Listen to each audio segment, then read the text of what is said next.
Time to sound off, Husker Nation. This is your Real Red Reaction Show on Lincoln's KFOR. Call the show now at 402-489-1240.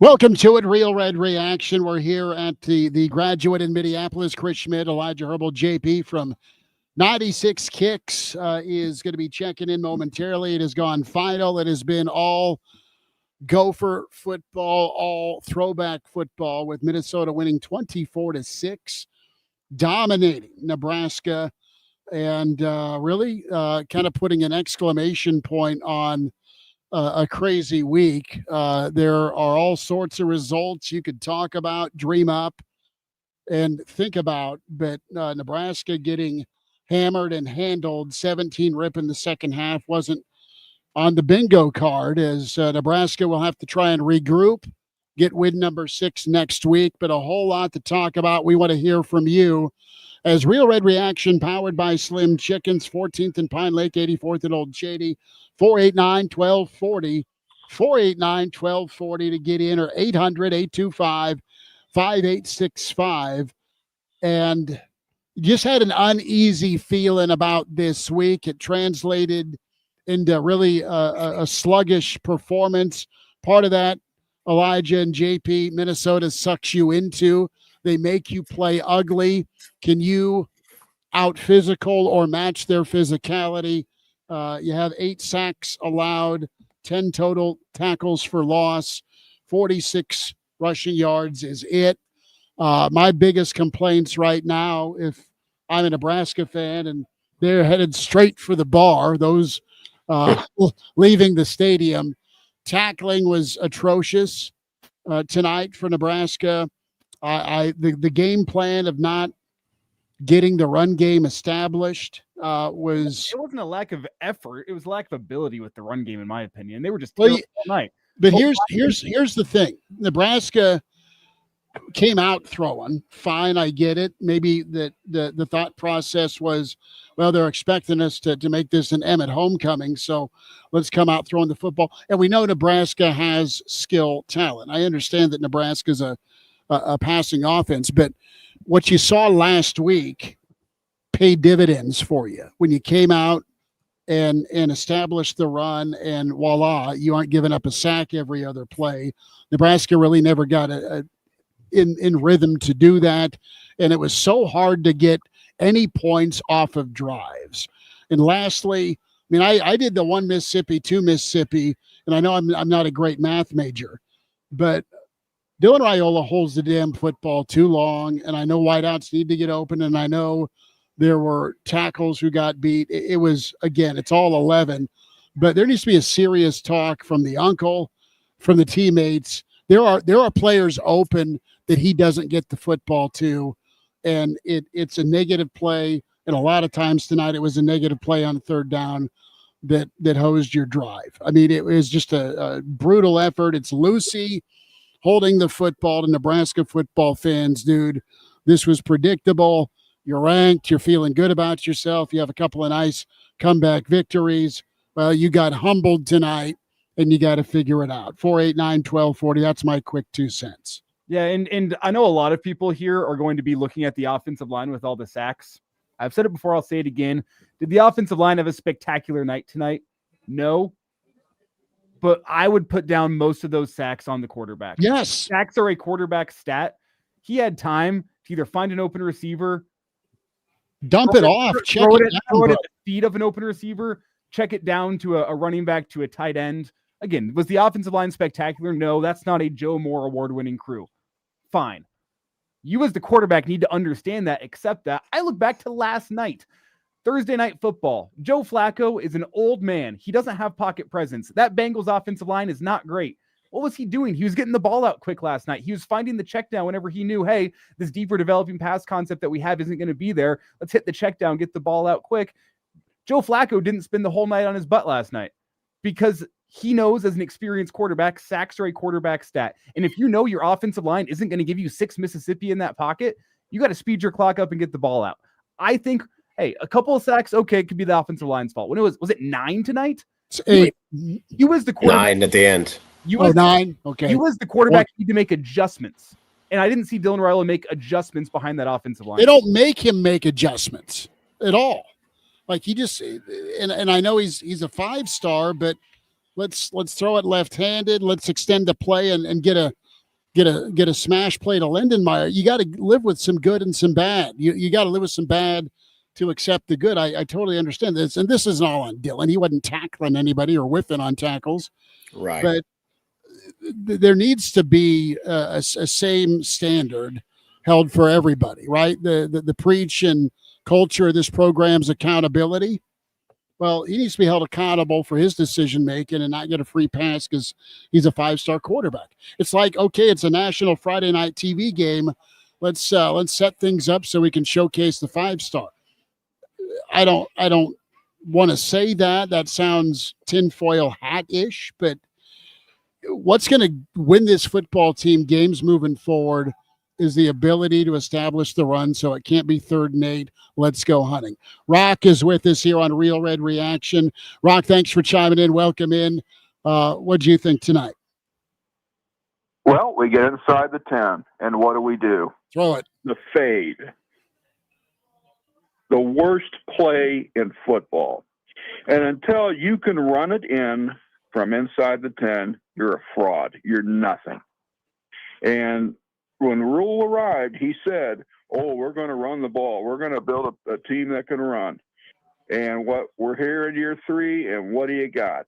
Oh, and by the way, Fleck at a school with nothing, with no NIL, no investment. He owns Nebraska.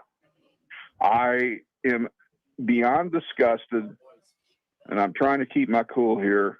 Mm-hmm. But what is with this obsession with throwing the fade inside the 10? It's got to look pretty, brother.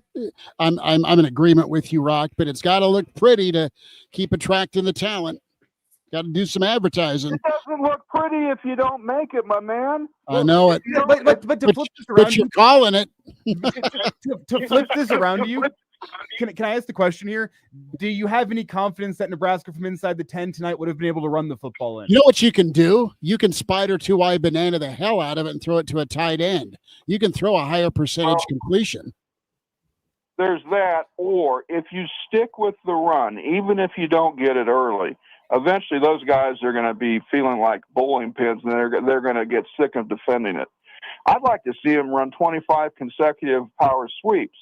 But I'll tell you this, whether you agree with me or not on that, this fade has to go. I agree with you there. I just disagree with Schmidt. Well, just throw a jump ball. I mean, you don't have to be a fade. Just go. If you want to throw the football in, you got it into the end zone last week against Maryland, and it wasn't a fade. It was kind of a little stop route. Let go box out, go get a rebound. You can call that if you want. But this, well, I guess if RC Owens still has eligibility, maybe we can get him. But I'll tell you something else. This point spread was absurd. Yeah, and I saw a lot of Nebraska people this week on social media. Oh, yeah. Do you people understand that Fleck owns us? I mean, seriously. Mm. And you're just, oh, yeah, we'll cover by 20. This is nothing. Minnesota should be a joke. I'll tell you, you can laugh at row your boat all you want. Fleck delivers. He wins with very little in assets. He wins. And here we are. I'm not saying we have the NIL of, Penn State, dare we say, but he doesn't have what we have.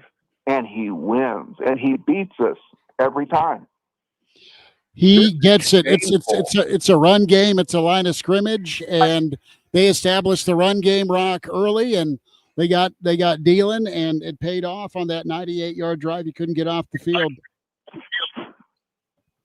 Rock, thank you for the phone call. Yeah. Appreciate you, bud. 489-1240, Real Red Reaction, powered by Slim Chickens. A lot of disgruntled Husker fans. If you're wondering at home, and I know both of you are, Junior has been found. He was MIA for a while. At least he's not wandering in traffic. JP, no. Your thoughts on the game? What's that? What do you think? Are we? It was not good on a lot of facets of the game. I really have a hard time blaming. It was a mix of blame between the offensive line and one thing that my wife Caitlin brought up is like, why does the running back keep running into the offensive line? It's because the offensive line shouldn't really be there. They should be pushing their guys 2 to 3 to 4 yards down the field so that Emmett Johnson doesn't have to make a move to the outside or cut somewhere. They should be moving the ball. Our offensive line is atrocious. Yes, there were a couple of plays in which Dylan Raiola was sacked because he was taking too long to get the ball, but a lot of it is on that offensive line. Elijah Pritchett didn't do his job today, and then he gets tossed for doing a little bit more than he should do again. He's got a lot of problems there. Gunner did not do great at his spot either. I feel like our offensive line really needs to figure their stuff out. And yes, I agree that Dylan needs to get rid of the ball faster. Maybe instead of doing the fade, why don't you do a crossing pattern for a wide receiver? Because those linebackers kept coming up and blitzing. And at that point in time, if you've got a Dane Key crossing just behind where the linebackers are blitzing in, you've got a first down. You've got a quick pass out. And that's where the offensive line needs to get their crap together, and they need to get the right place for Dylan and stop trying to throw the deep ball and just move the ball. Take what's there. You can nickel and dime them to death. And it just seems like there's too many times where, and he made a couple of nice throws, extending plays, did so against Maryland to Lindenmeyer. That's been in Raiola's back pocket from time to time. But it just feels like, man, you hear about this reinforcement of just the routine. There's a lot of plays tonight that he held a count too long, didn't take what was there that was open. And you got to make Sports Center. That's what it looks like. I mean, there's guys open. Let's go to Vic, and then we'll get to Caleb. Vic, welcome into Real Red Reaction, powered by Slim Chickens. Thanks for the call. How you doing, fellas? It's similar result. I'm going to stop coming to Minnesota. I told you, stop going to away games. It's my fault. That's one of them. I can't hear you anymore, but I'll roll on. My first point is, again, the good news is we've shut down all the Rhule to PSU talk. That's over. That's not going to happen. Secondly, and maybe I'm missing something, and I get that Rhule holds on the ball too long, but running and passing, our O-line isn't doing the job. Yep. When does everybody say we've got to make a change? That's one thing I love about Rhule. He is good at looking at the problem and fixing it, but the problem happens to be Raiola's uncle. So I'll leave you with that. I can't remember my third point because I'm annoyed as heck, and I don't know whether we're on button delay. So I'll just leave it at that. I won't cuss. Vic, thank you. Let me ask you this, Vic. How much Templeton have you had? No, I bet for the Cornhuskers, I was drinking Dickel corn whiskey tonight. Okay. Maybe switch it up next time. I don't think that worked. Yeah. Vic. Hey, anything it takes, whatever it takes, I'm willing to do. Vic, appreciate you. Thank you. Hey, bud. There he is. Vic in Denver making it. Caleb, thanks for calling into Real Red Reaction. Go for it. Hey, guys. Thanks for having me on. I'm going to contradict the guy before me and say that Matt Rhule is really good at fixing the problem. Except that the problem when Pritchett hits a targeting call with his hands in front of his face mask and the refs call it, that becomes a problem for our offense. We're 17 for 25 with Raiola, and if we get sacked for negative 37 yards and we hit a bunch of offensive penalties in the second half, then we're not going to really have a really good showing in the second half. We've owned the fourth quarter and the last couple of games, and obviously the narrative with the last season is that we want to win tight games in the fourth quarter, and that just doesn't seem to happen in Minnesota, apparently. So I don't know what we got to do to figure out the run defense. It's just really tough. So I really hope that we can step it up next week. But yeah, it's just really frustrating. Caleb, and that's the word. There's been a lot of words. Some we can share, some we can't on social media, some in the stream, and we'll get our shout outs in the stream as well. But disappointing, disgusted, disgraceful, and not prepared. I mean, there's part of that. They didn't look, and maybe that's part of the Penn State thing that could be part of the reality, but that sounds like an excuse. You know what you're in for when you come up here. You got to stop the run, you got to get after the quarterback, and you got to tackle. Period. And they're going to have they're 7 missed tackles tonight. Oh, it was more than that. At least 7 missed tackles. A lot tonight. more than that. A lot more. Disgusting. Yeah. Caleb, thanks for the phone call. Caleb, appreciate you listening. 489-1240 on Real Red Reaction. Powered by Slim Chickens. 14th and Pine Lake, 84th and Old Cheney. JP, it's time to hit the drive-thru. Go eat your feelings. It's okay. Oh, Go get a dessert, get some wings, and Northwestern's coming to town next Saturday. But this is an absolute buzzkill where Nebraska fans are going to go back to 7-5, 8-4, maybe 9-3. It's not that you lost; it's how you lost. The fact that the line of scrimmage is getting reset when Minnesota runs the football, and the thing that's maddening is, Purdue. You can say a lot of things about Purdue football, but a rushing title contender is not one of those things I'd say. They looked like it last week. They ran for 260 yards on Minnesota. That was after Ohio State did what Ohio State's going to do to everybody.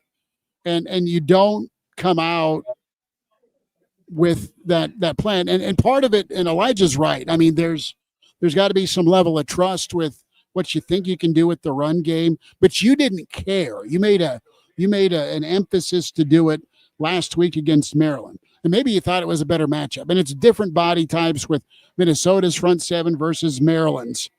So it's when push comes to shove, it's still about the line of scrimmage. It's still about tackling. It's still about being able to take heat off your quarterback. And part of Dylan too. I mean, the guy's seeing ghosts because he's worried about getting jacked. But there needs to be a come to Jesus. There needs to be an intervention with him about getting the football out. And Uncle can start the conversation because it's his ass getting lit up here by Nebraska fans. And that's wasn't great tonight, but it ain't all on that offensive line. Well, the quarterback needs to be better. Can I simplify? It's not just on the offensive line. It's not on the tackling. It's on the fact that your head coach and your coaching staff as a whole did not have your team ready to go play a physical football game like Minnesota did.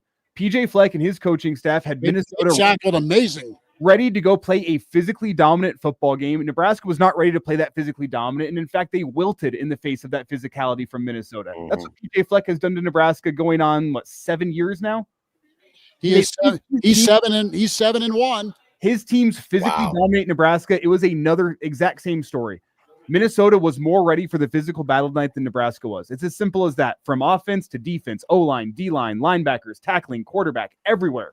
Minnesota was more physically ready to play a smash mouth, phone booth, fist fight football game, and Nebraska wasn't ready for it. So check in with the phone lines here. We have Chuck in Washington hanging on. Chuck, what do you have for us? Man, Chris, you got to stop going to away games, please. Chuck, I know. Chuck, my record here in Minnesota is over. I know. Man, the tackling was atrocious tonight. Just embarrassing. And then Dylan, he's got no awareness. When you're getting destroyed by your O-line, he's running into sacks. He's going backwards. Because he's a legacy player, I mean, can you even make a change to TJ? What do you think? I listen, there's times that that's what you hear and see. Chuck, thanks for the call. I don't know that Latif is ready. Right. to come in. I think he's super talented. He's mobile, but right now Dillon is not doing himself any favors. You're not moving the pocket, and you're not getting the ball out of your hands quickly. And again, it comes back to being able to establish or wanting to establish the run game. What they want to do right now is make sure that things look pretty.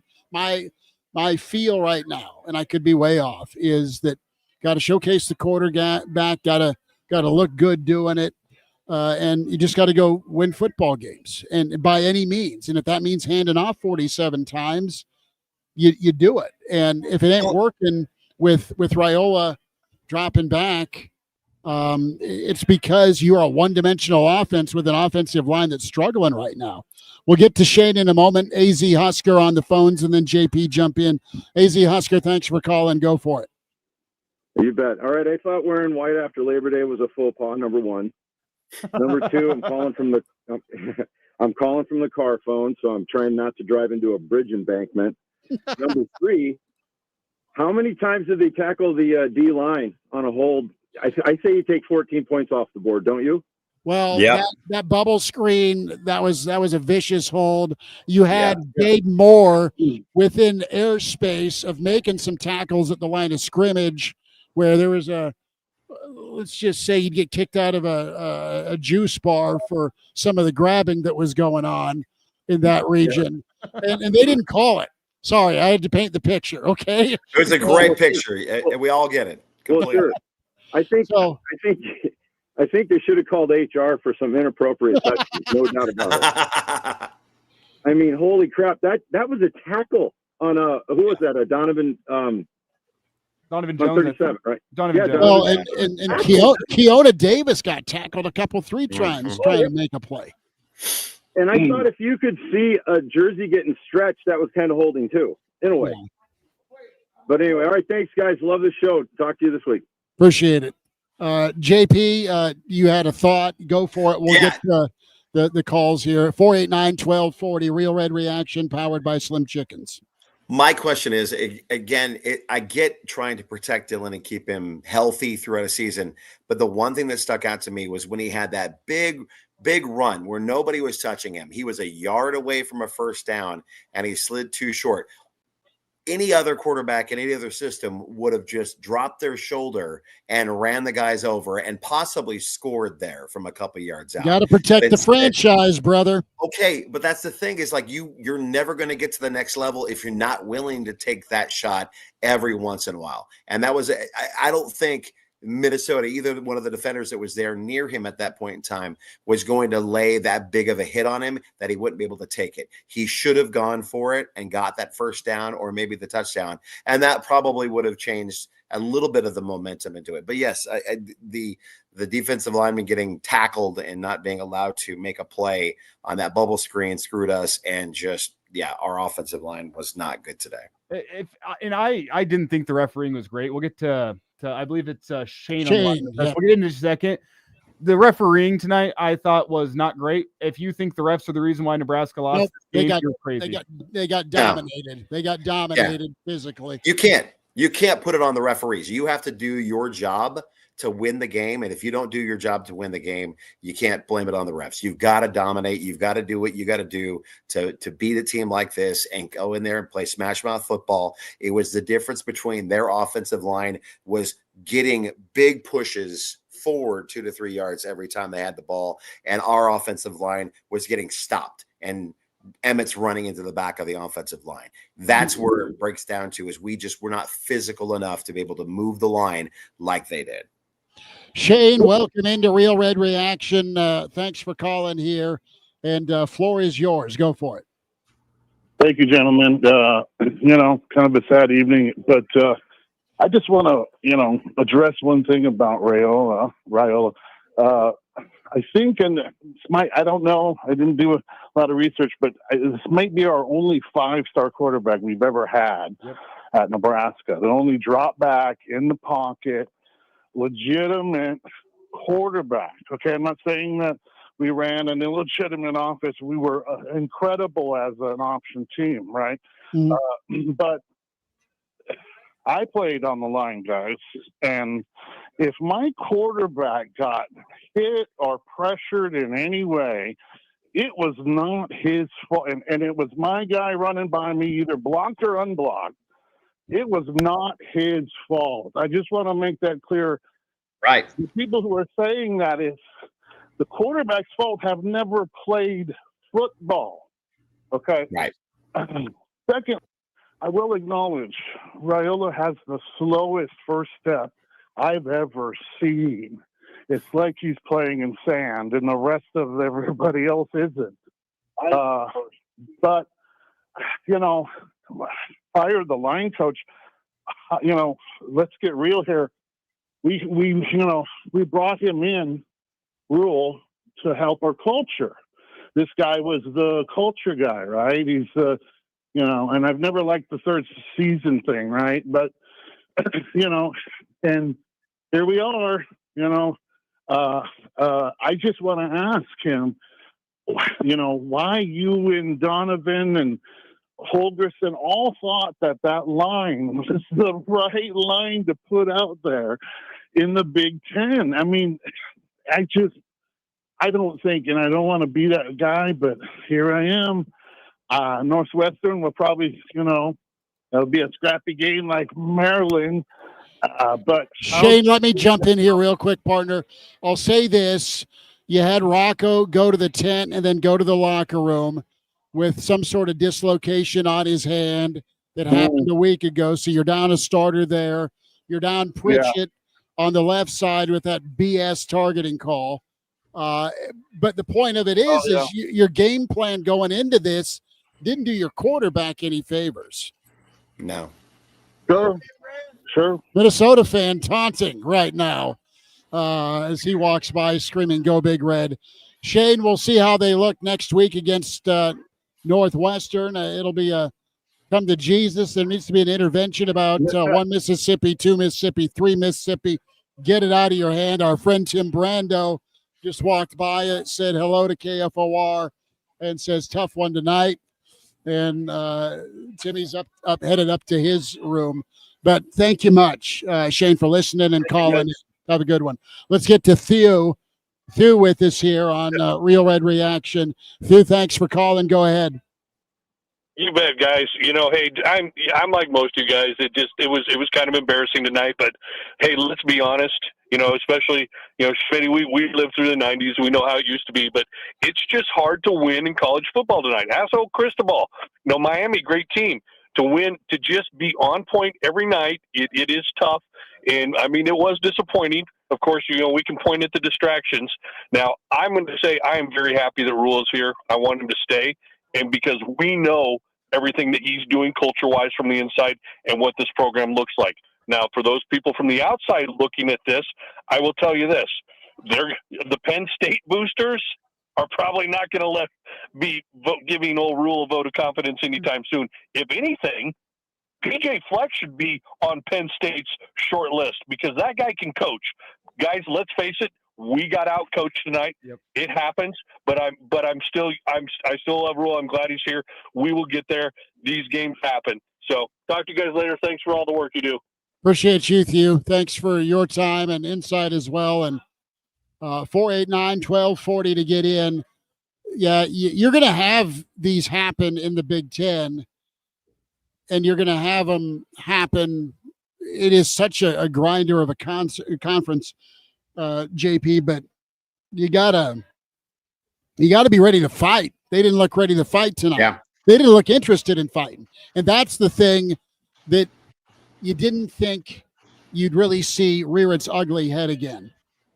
Yeah, I was expecting a lot more out of this, and that to hear that Rocco went to the tent and was out, and then of course Elijah going out. The fight was not there for the guys to come in and step in and replace those guys on the offensive line. And I think our defense did the best they could. It's just for some reason there were moments where they just were not as dynamic as they have been in the last couple games. It felt like they were on the field they were on the field all that second half. I mean, you're going three and out, and you never got any rhythm. Elijah, who do we got, partner? We have Tad in California on the line. Tad, the floor is yours. Thanks for Real Red Reaction calling us. Go ahead. Thank you. Guys, we are a mid-football team, and I want you guys to just know that we are only as good as our running game goes, and we struggle to do that. But I just want you to know that I feel confident in what Rhule's doing, and that we need to do the right things, which is to surround our quarterback with the right type of athletes and the right type of game, which is pound the football and dink the pass.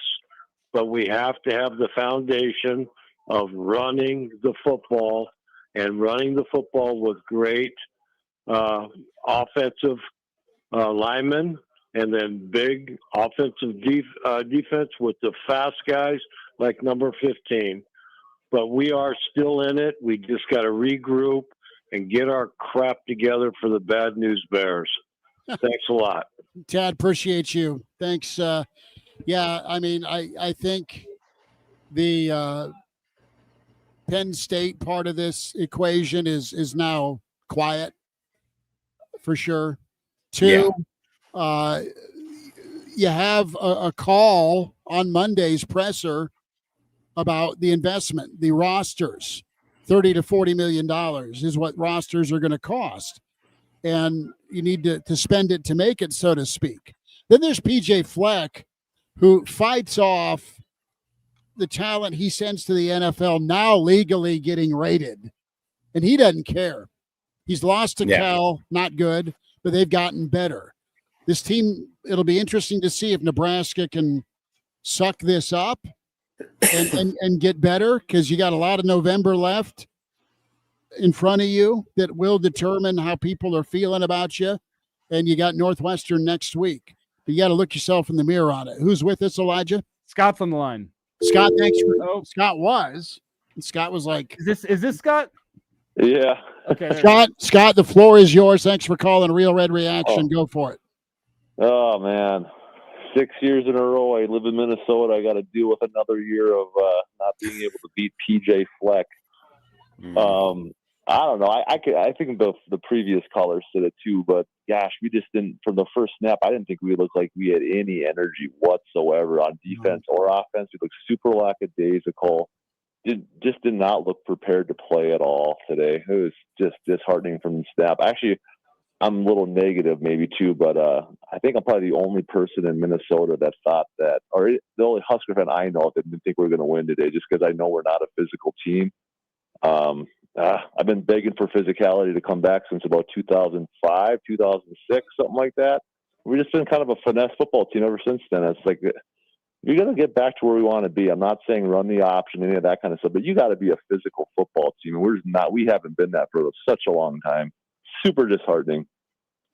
You can't moonlight at it, and you either got to commit to it. And can you commit to being a physical football team with kind of a pass first offense? And, you know, right. and I love Dana. I mean, I'm a big Dana guy because of the Leach tie, but right. He is not so subtly reminded publicly that, you know, you got the number 7 rushing attack, i.e. running back in the country. So quit bitching and moaning about my run game calls. That being said, it just seemed like you wanna win a certain way, and I do believe him when he says this is what I think our guys can do best. I think after the Michigan State game, there was a real emphasis to be able to run the football because of what Michigan State did to your offensive line with 6 sacks. Well, you go back to that movie again tonight, giving up 8 sacks because you didn't really establish the offensive line, I should say the run game. So I think Dana's in a bit of a tough spot with what are they okay at running the football wise. And it looked like some of the counter stuff was working, Elijah and JP and Scott.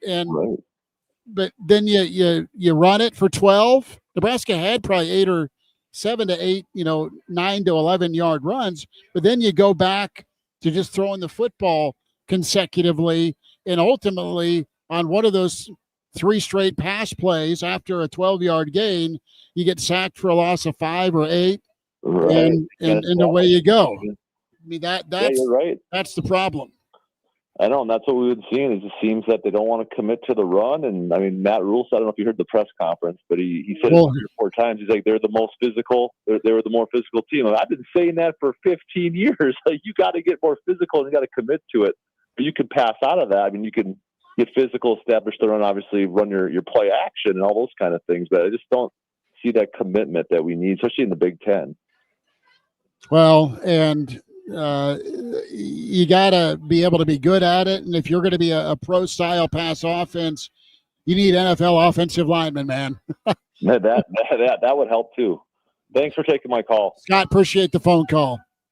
I will say with the running game, I think, Danny could have committed to it more. One of the reasons why they found success, in my opinion, was because Minnesota's defensive ends were pinning their ears back, getting upfield, trying to get after Rhule because they knew they had good opportunities to beat the offensive tackles and get to Rhule. I think it helped the rushing attack.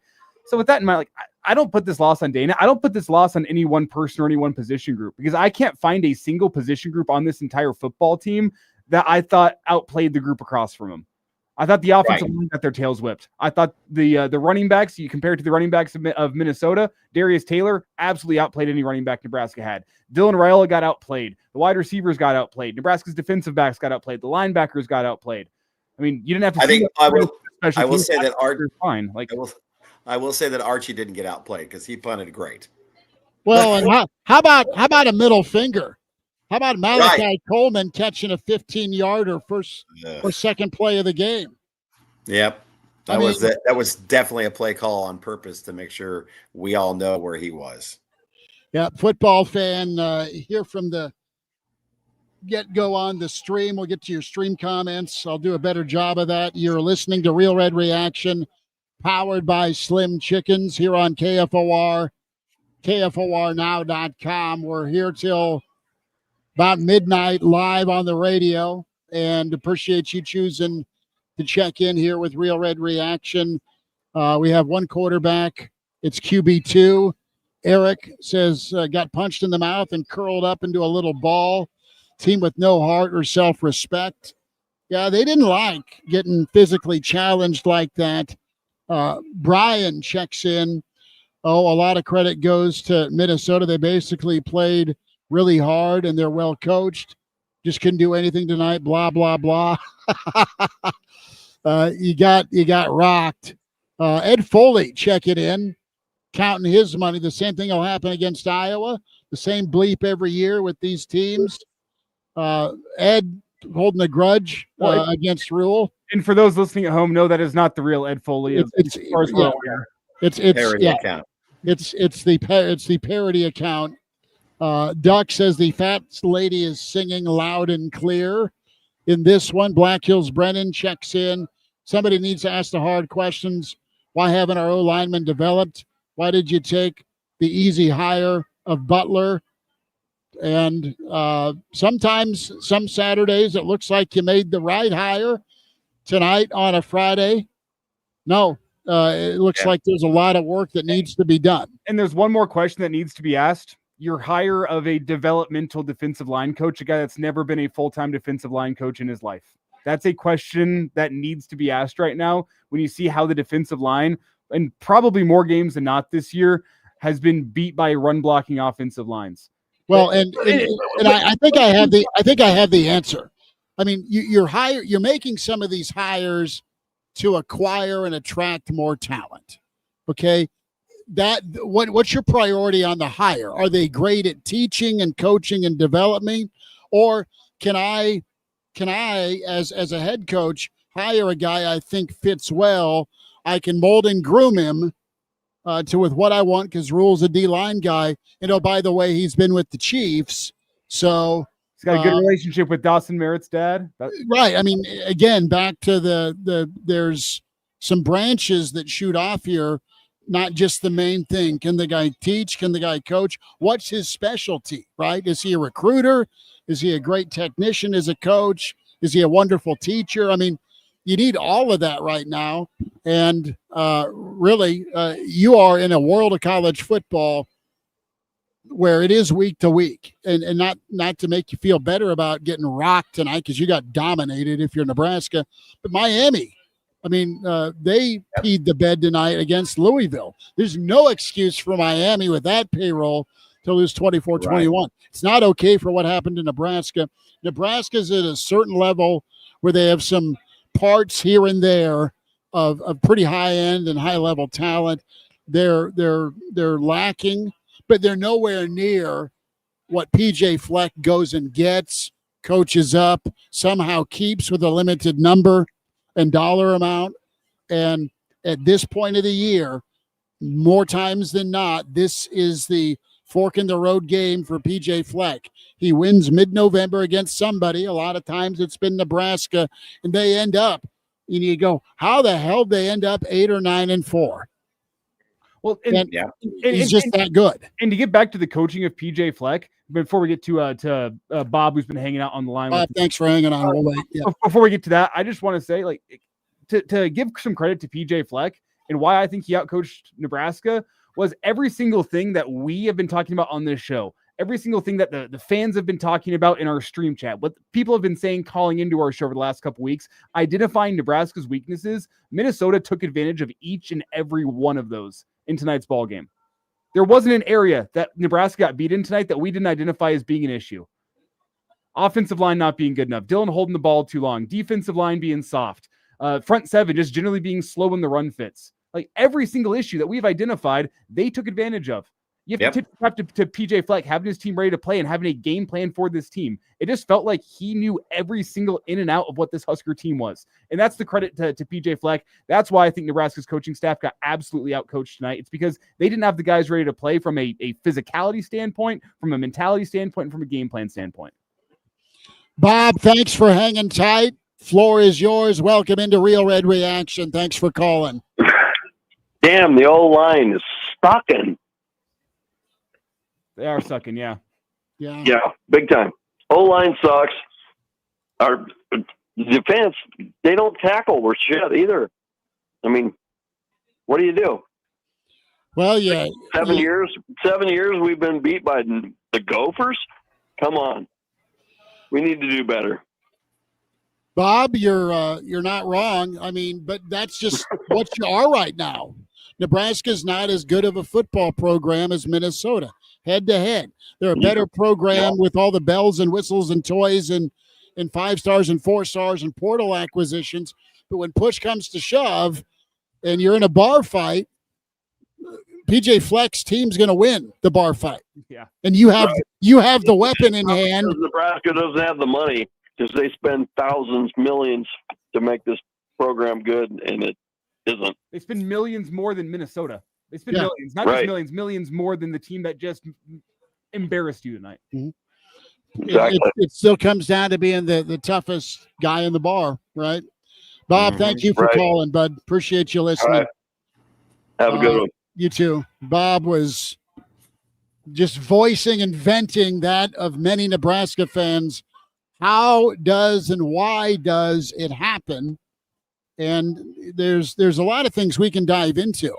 You've got the fact that Nebraska's probably feeling pretty good about themselves going into this. You beat Michigan State, you beat Maryland, and you've had some success that you haven't had for a while, and maybe you start feeling yourself a little bit.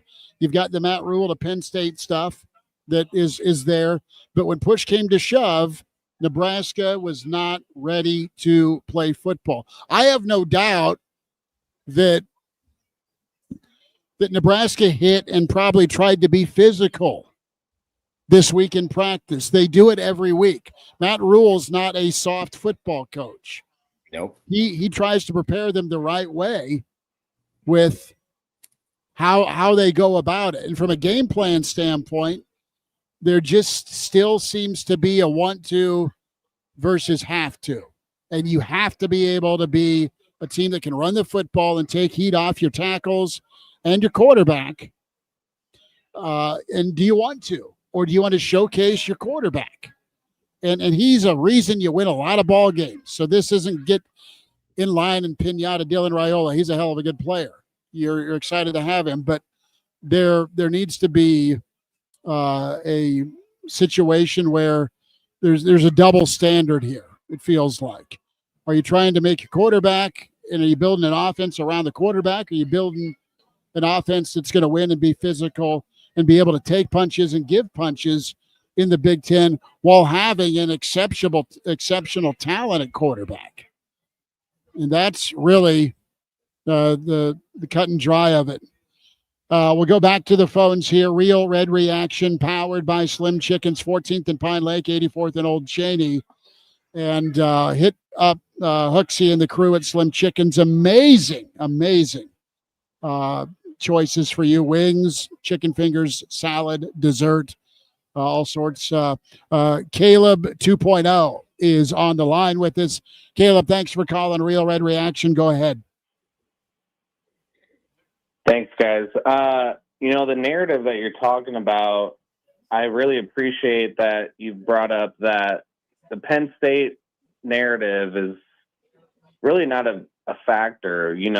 This team, I think, is really bought into Matt Rhule. Mm-hmm. And I think that if that's the case, then that shouldn't really play a number into this game. I think this team is really bought into their head coach.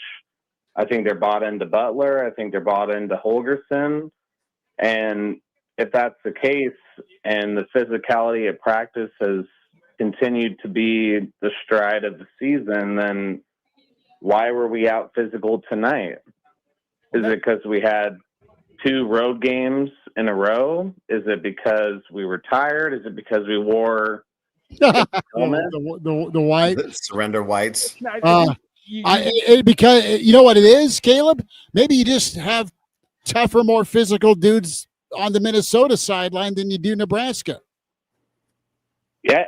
Hey, they say the water is different up north. That's fair. That's totally fair. Yeah. What really was the difference maker to me watching, and again, I've coached high school football in my time, and mm-hmm. I know a little two or three things about football. I played in college at the NAIA level, and when you run to the bubble, that's usually going to be a big gain. And it seemed like Holgorsen had a couple bubbles in their run game when we pinned them in the 2-yard line on that punt. Mm-hmm. They called an audible. We didn't shift. They ran to the bubble on the right side. I think they called an ISO to the left and the audible to the right. And I think it's just those little details where we're not adjusting that really made the big difference on the run game.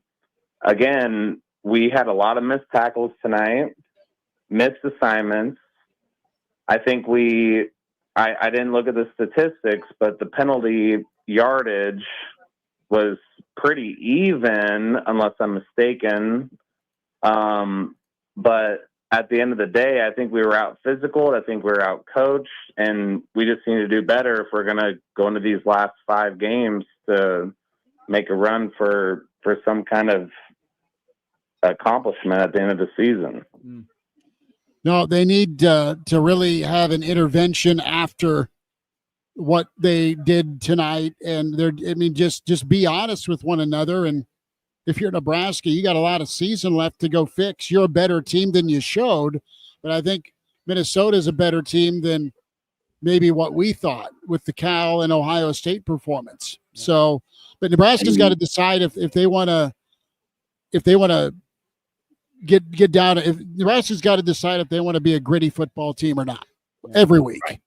Caleb, thanks for the phone call. Appreciate it. And for Caleb's note, Nebraska was 6 for 65 in penalties. Minnesota was 3 for 30. I mean, it's a situation where if you're a Nebraska fan and deep down you felt that this maybe could have happened, this is the ultimate setup where you're ranked, you're on a bit of a roll. Mm-hmm. And everyone's patting you on the back. You're getting national exposure. The publicity's off the charts. And a lot of it's for not anything you've done on the field other than go 2-0 the last 2 weeks with what you're spending you're supposed to against the Marylands and Michigan States. But again, football's one hell of a humbling sport. We'll take a quick time out. We'll hear from Matt Rhule. We'll hear more from you. We're just underway here with Real Red Reaction. Plenty of time to go into the wee hours of the night. After dark, we are on air, KFOR, KFORnow.com, KFOR Lincoln till midnight. And then we'll go as long as you want to keep dialing up or chiming in on the stream. Also, don't forget the weekend edition of the Average Joe Sports Show, 7:45-ish tomorrow morning. Quick time out. Back with more after this with Real Red Reaction, powered by Slim Chickens on KFOR.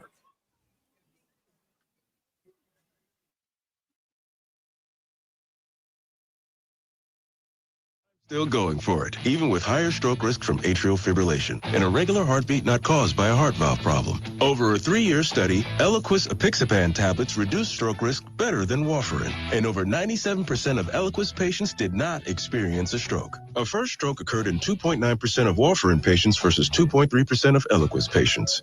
Don't stop prescription Eliquis without asking your doctor. Stroke risk may increase. Eliquis can cause serious and potentially fatal bleeding. Don't take if you have an artificial heart valve, abnormal bleeding, or antiphospholipid syndrome.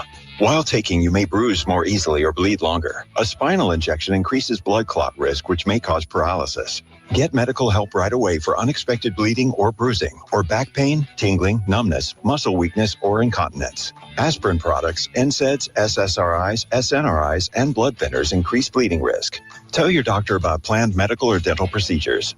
Learn more at Eliquis.com or call 1-855-ELIQUIS. Cashback is not available on gas in New Jersey and Wisconsin. $5,000. That's the average amount of money people in the U.S. are now spending on gas in a year. $5,000. That's crazy. If you drive, you have to download Upside, the free app that gives you cash back every time you get gas. That's right. You can earn real cash back with Upside just by buying the gas you're already buying. You can literally start earning cash back today. I use Upside every time I fill up, and I've already made around $300. You're putting gas in your car anyway. Why not get real cash back? If you like free money, download Upside. I'm saving the cash I earn from using Upside to help pay for a vacation later this year. Download the free Upside app now to earn cash back every time you buy gas. Use promo code MILE to get an extra 25 cents per gallon on your first tank. You can cash out anytime right to your bank, PayPal, or a gift card for Amazon and other brands. Just download the free Upside app and use promo code MILE for a 25 cents per gallon bonus on your first tank. That's code MILE for a 25 cents per gallon bonus.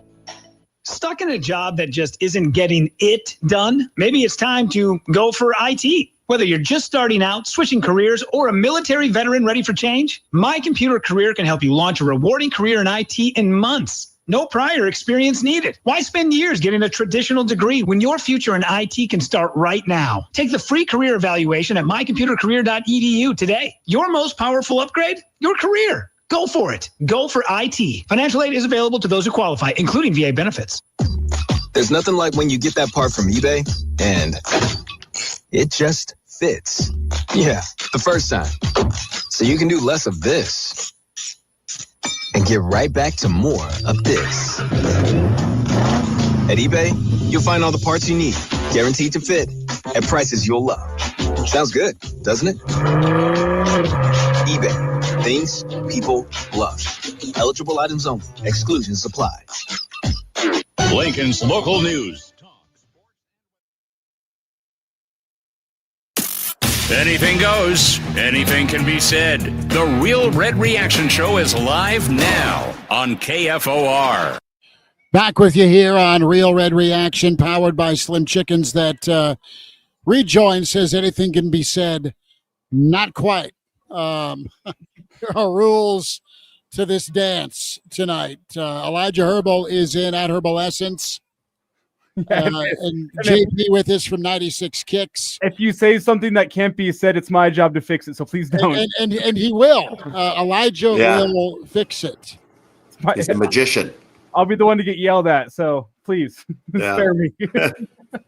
There may not be a safe beer here at the Graduate because Nebraska fans are commiserating right now, and they are hands folded. Just going to give you a little body language play-by-play.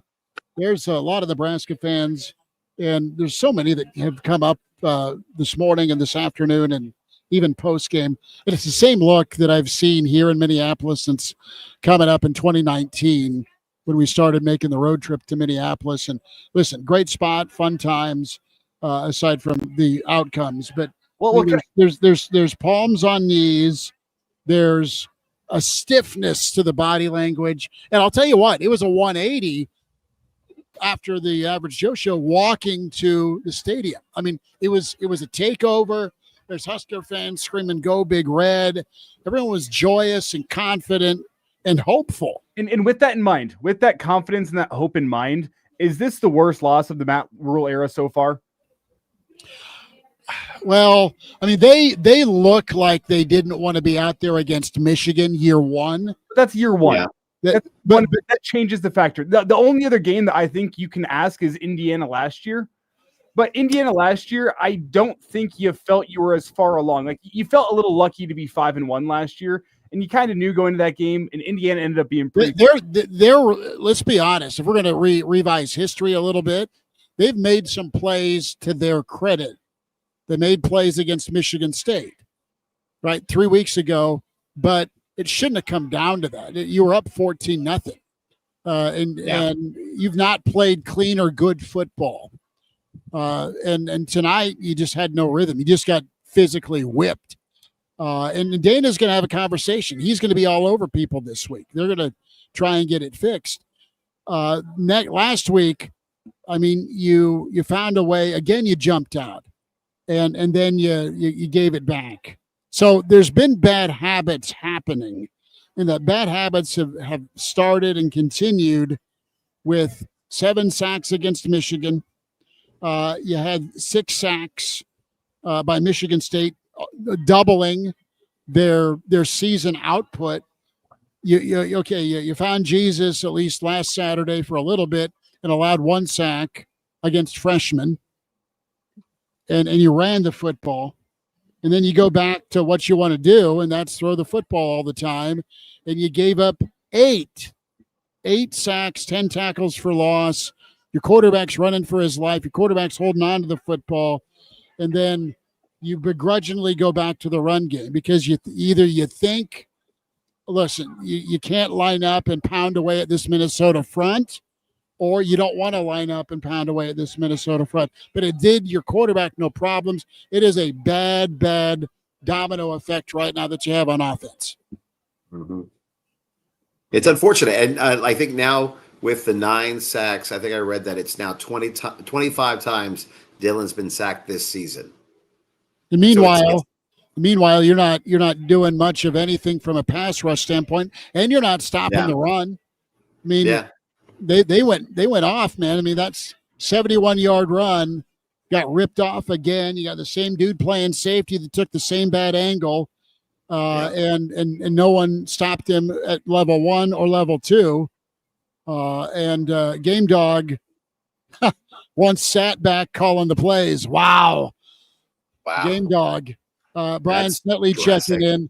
And this part of the Boulder Peace Treaty, this is a point too.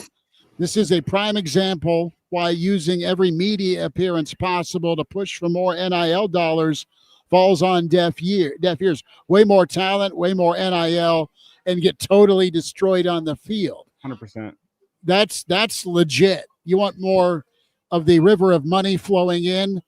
Good. You need to request it, but you can't come out and do what you just did today. I don't care if you got a $40 million roster. It's not changing anything with how you just got your tails. You got it handed to you. You got it handed to you.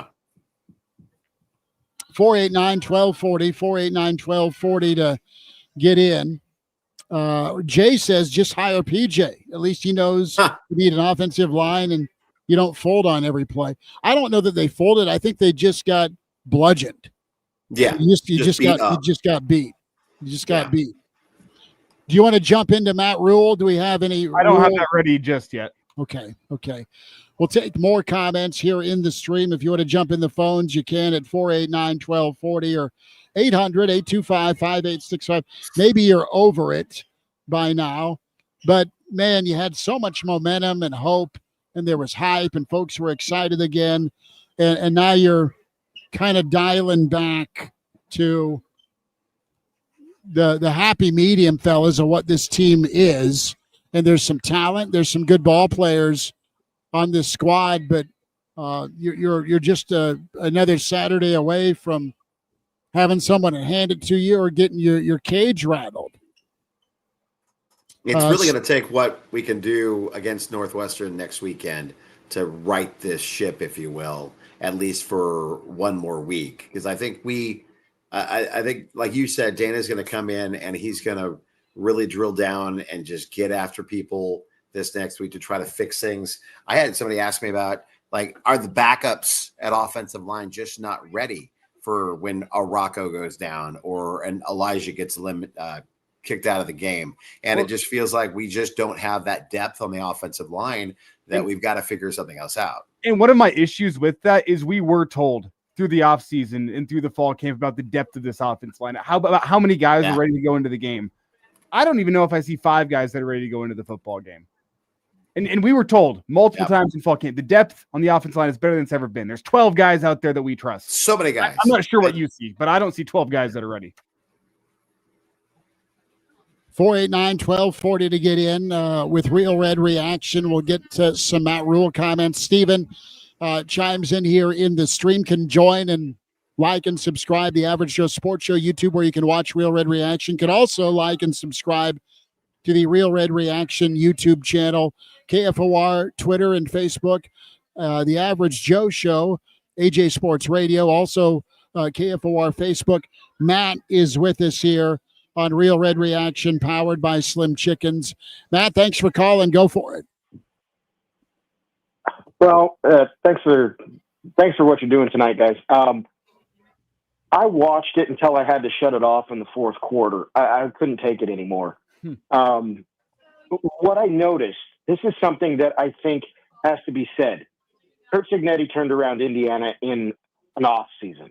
Now, granted, he brought in a whole bunch of new players. I get it, turned over the whole roster, but he brought in a whole bunch of FCS guys with him too. And what we saw Mike Ekeler do this year with the special teams proves that a position coach or a unit coach can turn a team around, or at least this portion of the team around, in one single off season. So I'm puzzled why we don't have a better offensive line. How come Donovan can't make an offensive line in 5 years or however long he's been here? How come we can't have a D-line coach who can come in and flip it? You know, you lose 2 great players, yeah, but you got guys that are athletic and you can't seem to figure it out. I mean, I haven't heard Riley Van Poppel's name called like maybe twice all year, maybe. Right. So I'm just puzzled. Mike Ekeler is what all of our coordinators should be. That's what I'm seeing. I saw a guy come in and take the worst special teams in this conference and turn it around into one of the best in one off season. How come we can't do that with any of the other units? They have not performed consistently. I think it's those are the questions that I don't have an answer for. I've got a theory, and part of that is one, guys develop at different paces and speeds, and that's true on the offensive line. 2, you're either right or you're wrong, and if you're wrong, then you go buy someone to be right in today's day and age of college football, and you try and you try and do it appropriately. It comes down to talent evaluation. There's some areas where, look, it's obvious that Isaiah Hunter's a hell of a player. Same with Dane Key. You go get them, and they've helped you out. It's obvious that Lindenmeyer should be playing more football than he did a year ago. He has been, and he's been good for the offense. It's obvious that Dylan Raiola's got some talent and can be a reason you win football games, but there needs to be this standard of play that we hear the word standard all the time. There's just so much protection out there for him of, well, it's all 11 guys, it's all 10 guys. And that's partially true, but there needs to be some accountability on his part because we're seeing the same thing when it goes sideways. You got away with the last 2 weeks playing subpar football and turning the football over. The talent overwhelmed. You were more talented and more poised. That's a credit. But tonight there was a way to maybe get off to a better start. And that game plan, that blueprint was there for you. If Purdue could do it, you can do it. And what you did last week against Maryland, you had no interest in replicating. That's on you. That's on the coaching staff. Purdue put up almost 500 yards last 260 rushing. And yeah. I mean, what I don't understand. And that's what I'm saying. If Mike Eckler is the proof of concept here, that means that guys like Donovan Rhule don't need to have a job here, frankly. And I'm okay with saying it. Donovan Rhule is not a good offensive line coach. And we keep coming back to this and we keep coming back to this. But until we face that music, because it's a lot of the guys outside of Archie and a new long snapper, so we went and got a kicker, a long snapper, but all the rest of the guys are just players. And one guy can come in and completely turn the culture around. I don't get it. I guess that's kind of where I'm at, is that Curt Cignetti and Mike Eckler prove that a guy coming in can change the culture in an off season. Well, they're you know what the difference, they're amazing at evaluating talent. Well, and I said this last week. You look at Indiana's offensive line, talent-wise, I don't think they're any better than Nebraska's offensive line. No. They work well together. Worse. They work well together. They have a culture of overwhelming effort. That offensive line at Indiana blocks harder than about anybody else in the country that I've seen. They might not out-talent you, but they will outwork you, and that is coaching. I am 100% with you. Mm-hmm. That's 100% coaching. We have better players. Jimmy to Jimmy across the line. Nebraska has more stars on their recruiting ranking than almost anybody on Minnesota's team. Mm-hmm. And they just got whipped. And that's what I'm saying. Mike Eckler is the proof. Go get other guys like him for all of your other spots. And then until that point, Nebraska is just going to be a middle of the road program. I mean, all you have to do is look at the volleyball program. They have good coaches and they coach up the best players, and the best players play the best. It's not hard. It's just you have to want to do it. And you can't go worry about having a coach because you want to have a player. Yep. That's stupid. I'm sorry. Matt, appreciate you listening, brother. Thanks for the phone call. 489-1240. Nailed it. 489-1240 or 800-825-5865. And the other thing, too, is I honestly think that there needs to – we've seen Dylan have some really mature moments, some bounce back. His fourth quarter last week was big time. But there were times where he's just trying to make a five-star play all the time, man. Just take what's available. Exactly. Check down and get the guy in a crossing path. Early in the game, that shuffle was, oh, wow, that's cool. That's going to make the highlight play. 9 times out of 10, that's going to get picked off by a fat guy, and he's going to run it back into the end zone. Yep. And then the left-handed throw. I mean, I get like having fun and playing ball, and Brett Favre, that guy said, "Oh, there's only 3 of them. I can fit it between." So you're gonna just have to. You need to live with less dangerously, and you're living very dangerously, because the next thing that's going to happen is you're going to have another 9 or 10 sack performance by another defense this season. He's going to get sacked 60 times, and the kid's going to get hurt. I mean, it's a miracle as many times as he's been sacked, he's fine.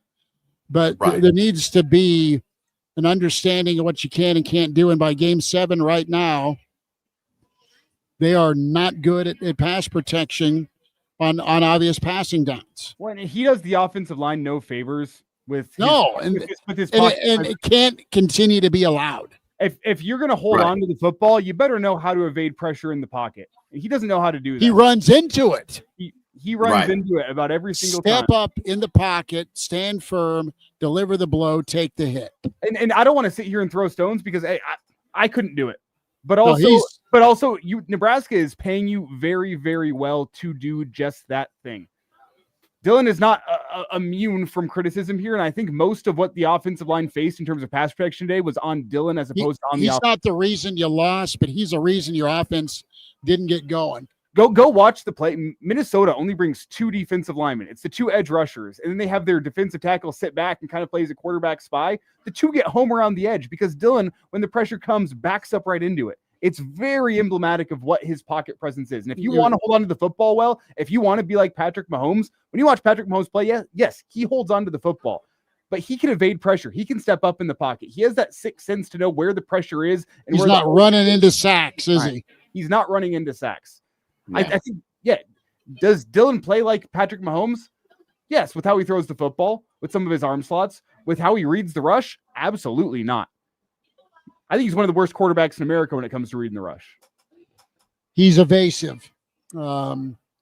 Joshua with us here on Real Red Reaction, powered by Slim Chickens. 489-1240 to get in. 800-825-5865. Joshua, thanks for calling. Appreciate you joining us. Go ahead. How you doing, bud? We're good. What do you say tonight? So I have a question about the last press conference. Okay. When he's speaking about money and $30 to $40 billion contracts, or $30 to $40 billion rosters. Yeah. I think that has put the Nebraska head honchos back. And okay, so we'll give you some more money, but you have to agree to a new contract extension. Well, I believe that it's been harder to drill for more oil. Okay, I think it's been harder to drill for more oil if you're Nebraska. I agree. So you're probably about 10 to 15 shy of what Miami's spending. You're probably 10 shy of what Indiana's spent with Mark Cuban.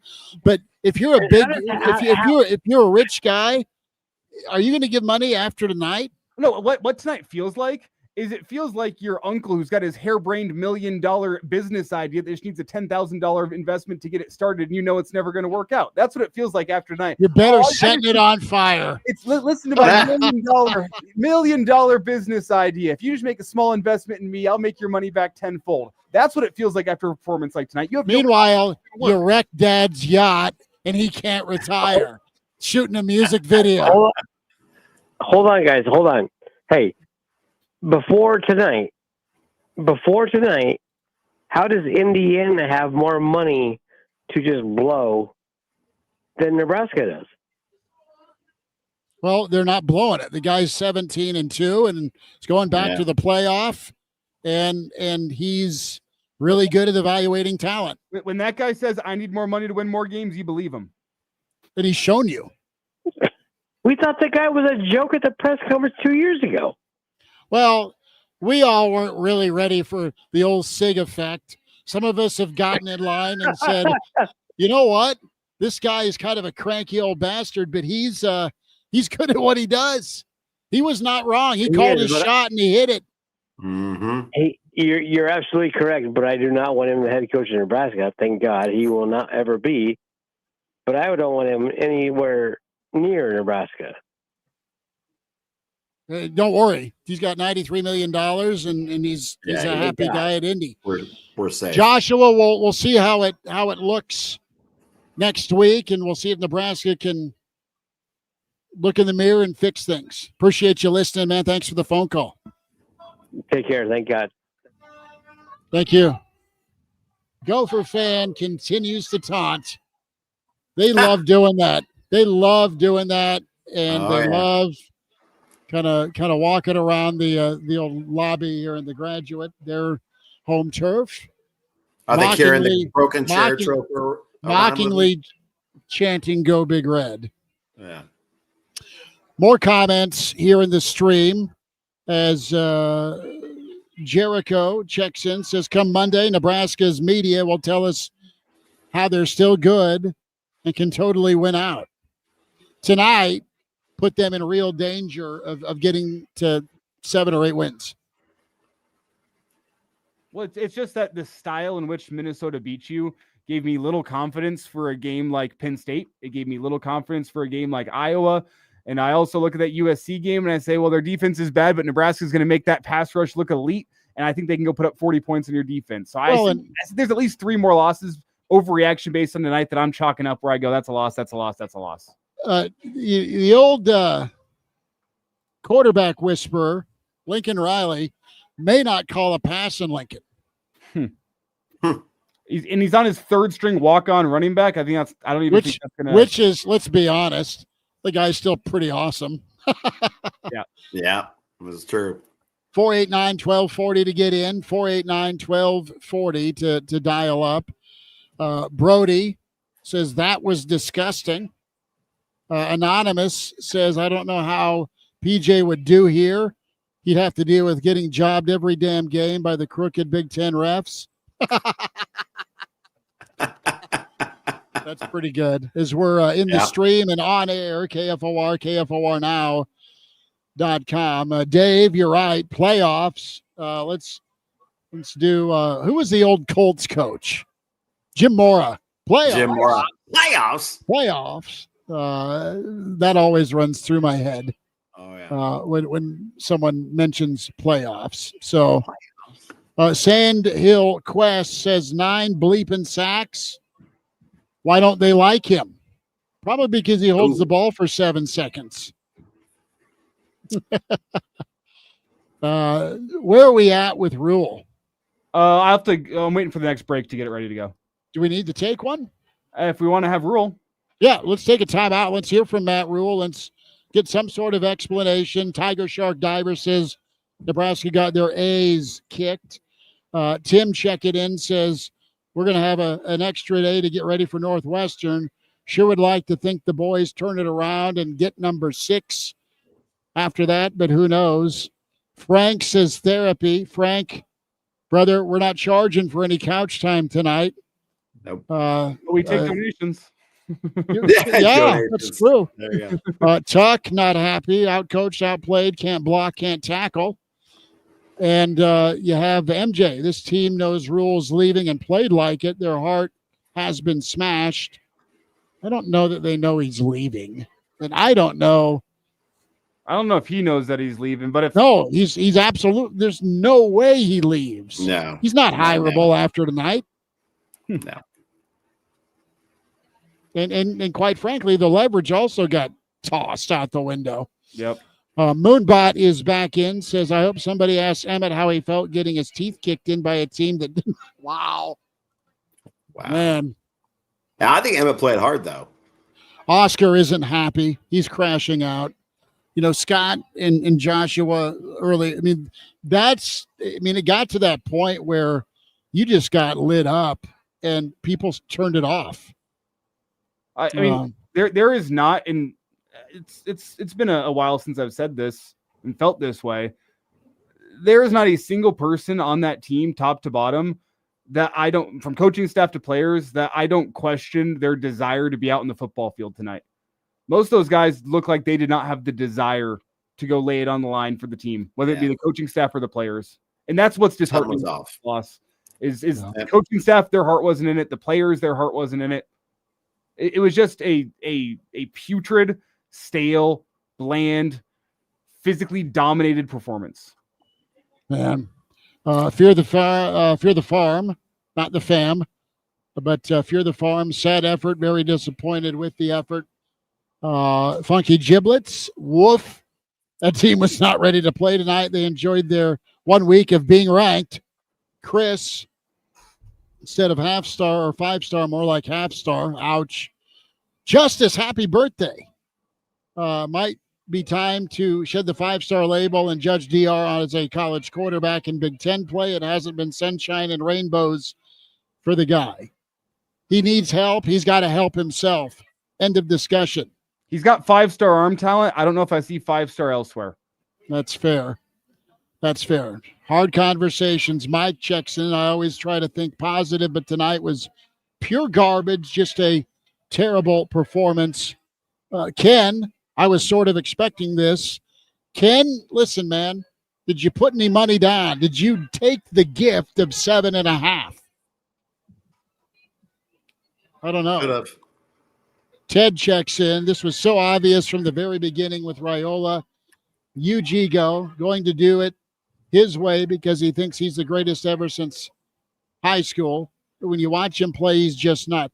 I think Dylan is talented. I think he cares, but I think Dylan wants to look good doing it. Pat Kraft apparently in the Real Red Reaction stream says, I'm calling Urban. You guys are vicious, and I love it. We ready for break? Yes, one more, and we'll get to break. Even though there were 9 sacks and the O-line was horrible, the play calling sucked as well tonight. I thought he was gonna end that with something positive. Even though there were 9 sacks, the O-line was horrible. At least the play calling sucked too. That was from MTD 32. Eric checks in. The holding penalty was BS. Yeah, Nebraska just has not looked clean and again a good 4 quarters of football. You didn't have a good quarter of football tonight, so you better reverse this trend. It's going the wrong direction. Timeout. More your time here with the Real Red Reaction Show. About 23 minutes or so of radio coverage continuing, and then of course plenty after dark if you so choose to continue this masochistic conversation. Draken physically dominated. Yes, that was the problem. 489-1240 at timeout. We'll hear from Matt Rhule on the way.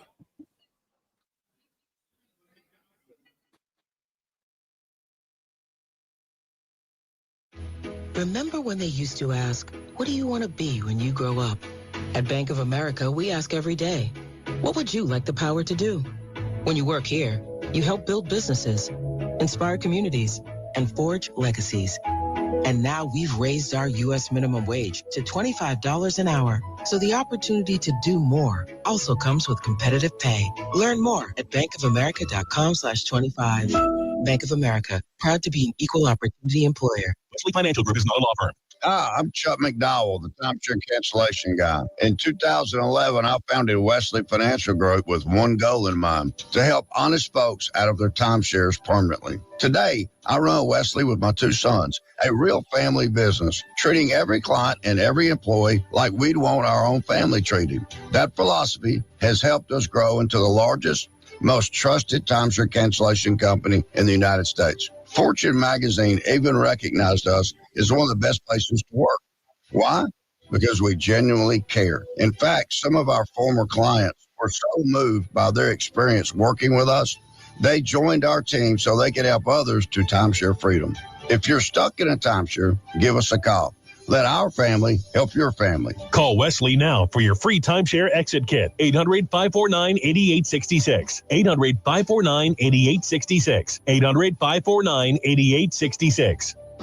Stuck in a job that just isn't getting it done? Maybe it's time to go for IT. Whether you're just starting out, switching careers, or a military veteran ready for change, My Computer Career can help you launch a rewarding career in IT in months. No prior experience needed. Why spend years getting a traditional degree when your future in IT can start right now? Take the free career evaluation at mycomputercareer.edu today. Your most powerful upgrade? Your career. Go for it. Go for IT. Financial aid is available to those who qualify, including VA benefits. This is the story of the one. As a maintenance supervisor at a manufacturing facility, he knows keeping the line up and running is a top priority. That's why he chooses Grainger, Because when a drive belt gets damaged, Grainger makes it easy to find the exact specs for the replacement product he needs. And next day delivery helps ensure he'll have everything in place and running like clockwork.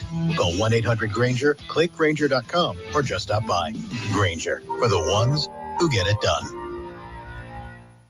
This message comes from Viking, committed to exploring the world in comfort. Journey through the heart of Europe on an elegant Viking longship with thoughtful service, destination-focused dining, and cultural enrichment on board and on shore. With small ships that bring travelers closer to the destination, there's more time to explore. And every Viking voyage is all-inclusive, with no children and no casinos.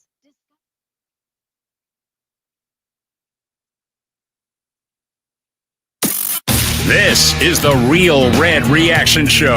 Phones are open now. 402-489-1240. Back here, Real Red Reaction, powered by Slim Chickens. Chris Schmidt, Elijah Herbel, JP from 96 Kicks. As so many of you have chimed in, and more comments in the stream. And don't forget, weekend edition of the Average Joe Sports Show tomorrow at 7:45. Further review of this Can we call it the beat hangover down edition? by Minnesota. What were you saying, Elijah? Can we call it the hangover edition tomorrow morning? Good. Good. But so many of you have still chimed into us. Appreciate you doing so here with KFOR and KFORnow.com. My old buddy Jack Ebling, who covers Michigan State, was at the volleyball game tonight, says there's 2,000 Nebraska fans in East Lansing to watch the Husker volleyball squad go do what they do. And I don't, JP, how many Nebraska fans did you see or think were there? And I know I was there in person, but you had probably a little bit better view than I did. It seemed like, especially when they would pan the crowd, that there was quite a few Nebraska fans there. And then, like, one of the first plays that Luke Lindenmeyer made, you could hear the loud yell for Luke when that happened. So I think it was maybe 50-50, maybe 60-40 in favor of Minnesota crowd-wise, but there were quite a few Huskers that made the trek. I think the 2,000 that were with volleyball threw us off a little bit, but that's the way it goes. Let's go to the phone lines. DJ's with us here on Real Red Reaction, powered by Slim Chickens. DJ, thanks for listening. Thanks for the call. Go ahead. Hey, how you guys doing? We're hanging in, man. We're kind of like, that was sobering if you're a Nebraska football fan. Yes, and I think something really needs to be said here. The O-line coach has to go. He's got to go. I don't care about the family connections between Donovan Rhule and Dylan Rhule. It doesn't matter. You've got to go. You've got to get the bad energy out. And I think it's got to be asked in the media. Someone's got to go in that press conference room and ask Rhule this question. What are you going to do about the O-line? Because that is the problem. You can't win the Big Ten if you don't have a strong pipeline. And that is just the truth. Teams like Minnesota and Michigan and Iowa and Penn State, USC, they're going to run circles on us this season if we don't figure it out. I mean, I spent half the time screaming at my TV at this O-line. Can I go out there and play better than them? No, I can't. But here's the truth. We have all this money coming in. Where's all this money going? Apparently not our O-line, because we can't get it figured out. And I mean, I still don't understand why this coach hasn't been fired. Like, he needs to be fired. This is unacceptable. Minnesota set a record program, 9 sacks. We are Nebraska football. We're not. DJ, the hard truth. On the same field as us. DJ, So, thank you guys. I appreciate you. Thank you.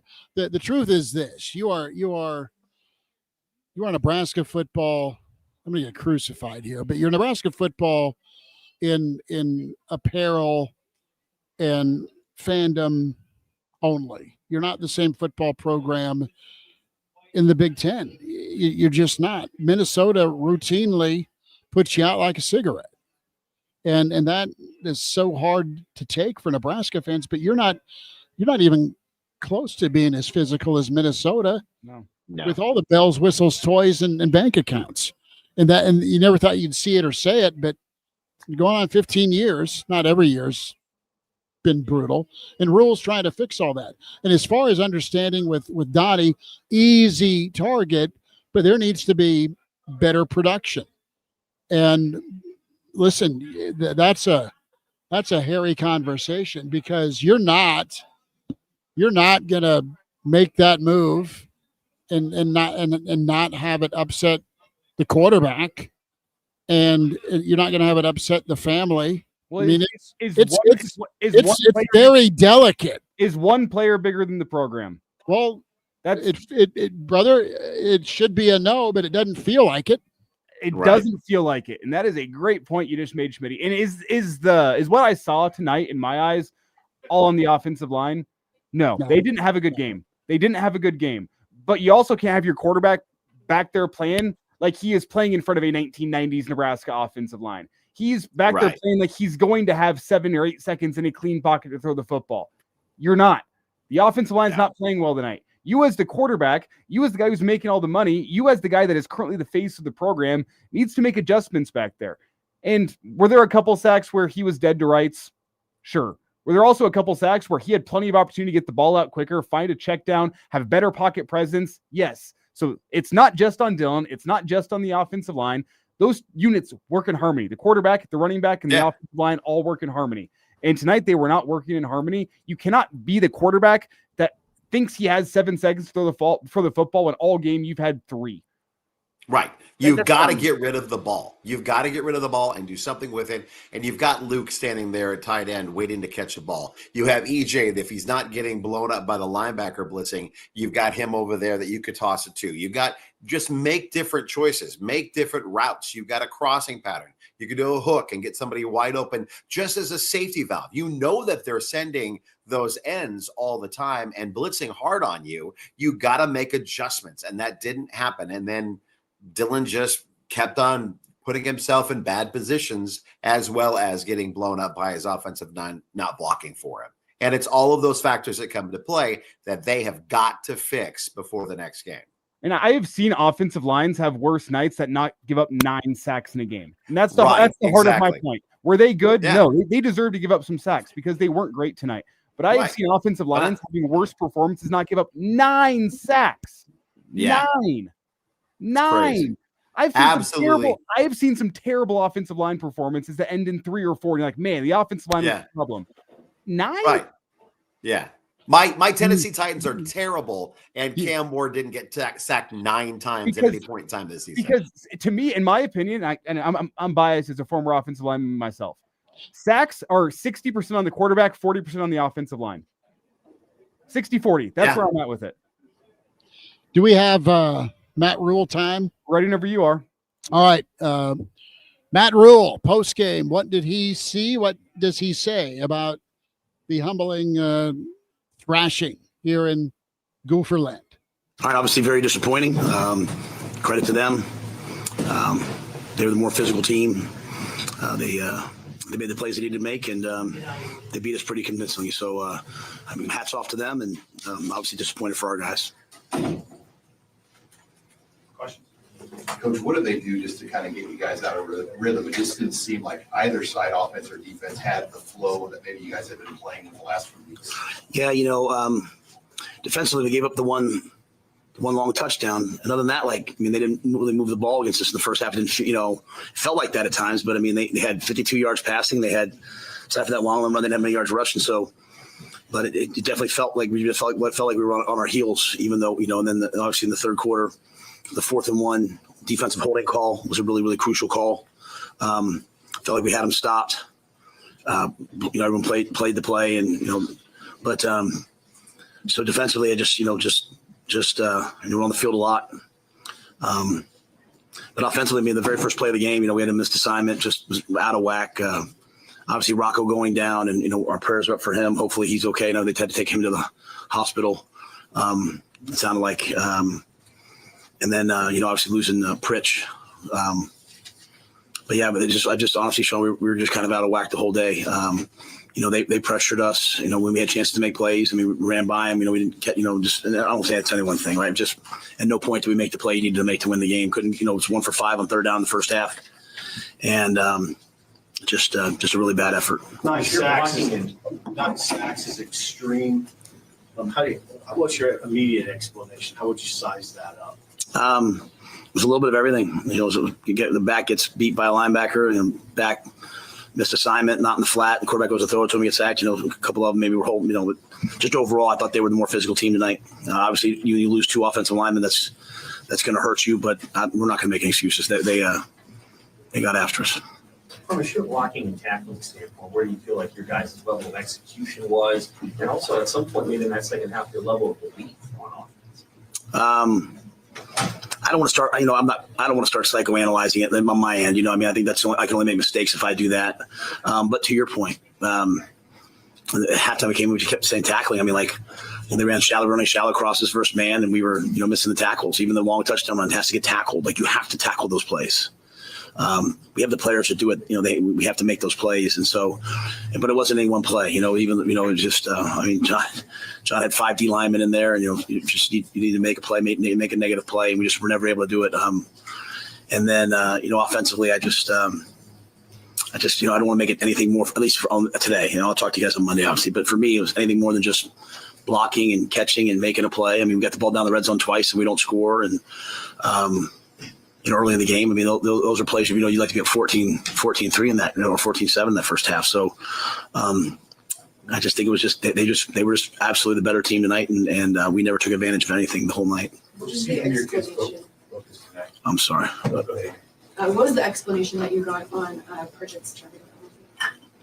He knocked him down. When he's down, you can't hit him. So that was the 15-yard part of it, which is a correct call. And then they said that he led with his helmet and hit him in the helmet. So that therefore is targeting. So I didn't get much else other than that. What did you see from your kids' focus tonight? Coming into the game, how did you feel about their attention to what was in front of them, and then obviously as the game went on too? Yeah, just like I just said on offense. I can't say it was. I said there was missed assignments, there was mental errors. I just really disappointing. I think on all our end, on defense, it just felt like we just like penalties and things like that. I thought we had a really good week of practice. We traveled really well. There's nothing that led me to think that this was going to be like this, but I don't want to minimize that on their end. I think they played really well. They had a good plan. They just ran the football, and part of stopping the run, as it accumulated throughout the game was also not just going 3 and out. You got to move the ball on offense. You got to score points. You got to make them be, not just one dimensional. And we just never really quite put them under any duress. We never scored any points on offense so we just didn't play a complete game. And, special teams wise until that very last punt return, there was really never a big play but I'd hate to take anything away from Minnesota in terms of focus. I just think that they were the more physical team as the game wore on tonight. We didn't make any plays to change that. What was Rocco's exact injury? And was Vincent Shavers, did he have something too? Yeah, V9. V9 had surgery on his thumb on Tuesday, and was cleared to play. Was planning on playing. Just as he started, just too painful. So wasn't able to play. Appreciate him for trying to play. Just wasn't able to go. And then Rocco, all they said to me was he came off the field. And they just said he broke his hand, broke his finger, and sounded like it was even more serious than that. I don't want to say everything without knowing, but they had to take him to the hospital immediately. So obviously those were 2 really good players for us. Coach, what that long drive they had, that 90 minutes, how much of a spirit backbreaker is that? I think they all are. At some point you're hoping, you believe in our guys. You're hoping someone, knocks a ball out, makes a big tackle, sack, fumble, something. And, when you get off the field, there were times, I said the first half, we looked really crisp on defense, in terms of stopping them run early, but, they were bleeding it for 4 and 5 yards. I think it just took a toll on us after a while, and credit to them. There's not really much else I can say other than that. It's just credit to them. You guys took a defensive timeout in the middle of that drive, and then kind of got some of the momentum back until that 4th down play. How key was that sequence right there in the whole game. Yeah, I mean they hadn't scored yet. So I think they still. I can't remember the exact timing of it, but I believe it's still like a 1-score game, right? So, yeah. So, John said, "Hey guys, roll pass. Back's gonna be in the flat. Back. They ran a pick route to the guy in the flat. Javen got off the top, played it. We're gonna sack the quarterback and defensive holding, right? So, we helped with a lot of penalties today. To flip the field.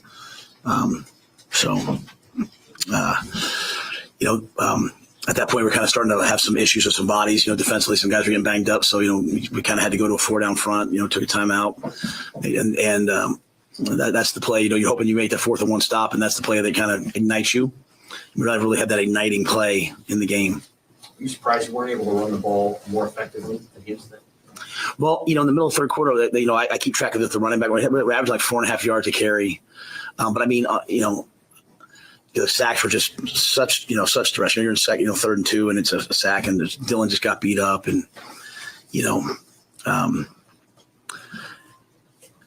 there was just a lot of like free runners, a lot of guys. Him getting Emmett. I thought Emmett was really good again tonight. Just getting hit in the backfield. A lot of. They did a lot of things. I came in knowing I knew they were going to blitz us. I said, hey, they're going to blitz you. They're going to pressure you, and we had some RPOs built in to try to beat it. Some checks try to beat it. We never really beat it. And so I'll have to watch the tape a little bit more. But I mean, for being honest, it was kind of like that everywhere, especially in the second half tonight. Like just nothing materialized in the second half, and that was disappointing. One more, Coach, if there is. Do you think that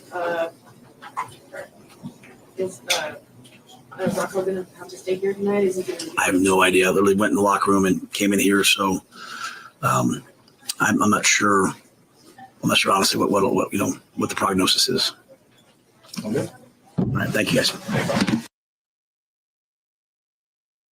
Kind of at a loss for words, and that'll wind down our on-air coverage on KFOR with Real Red Reaction, powered by Slim Chickens, 14th and Pine Lake, 84th and Old Shady. A quick timeout as we'll shift over to YouTube with Real Red Reaction, YouTube, Average Joe Sports Show, YouTube, also KFOR Twitter.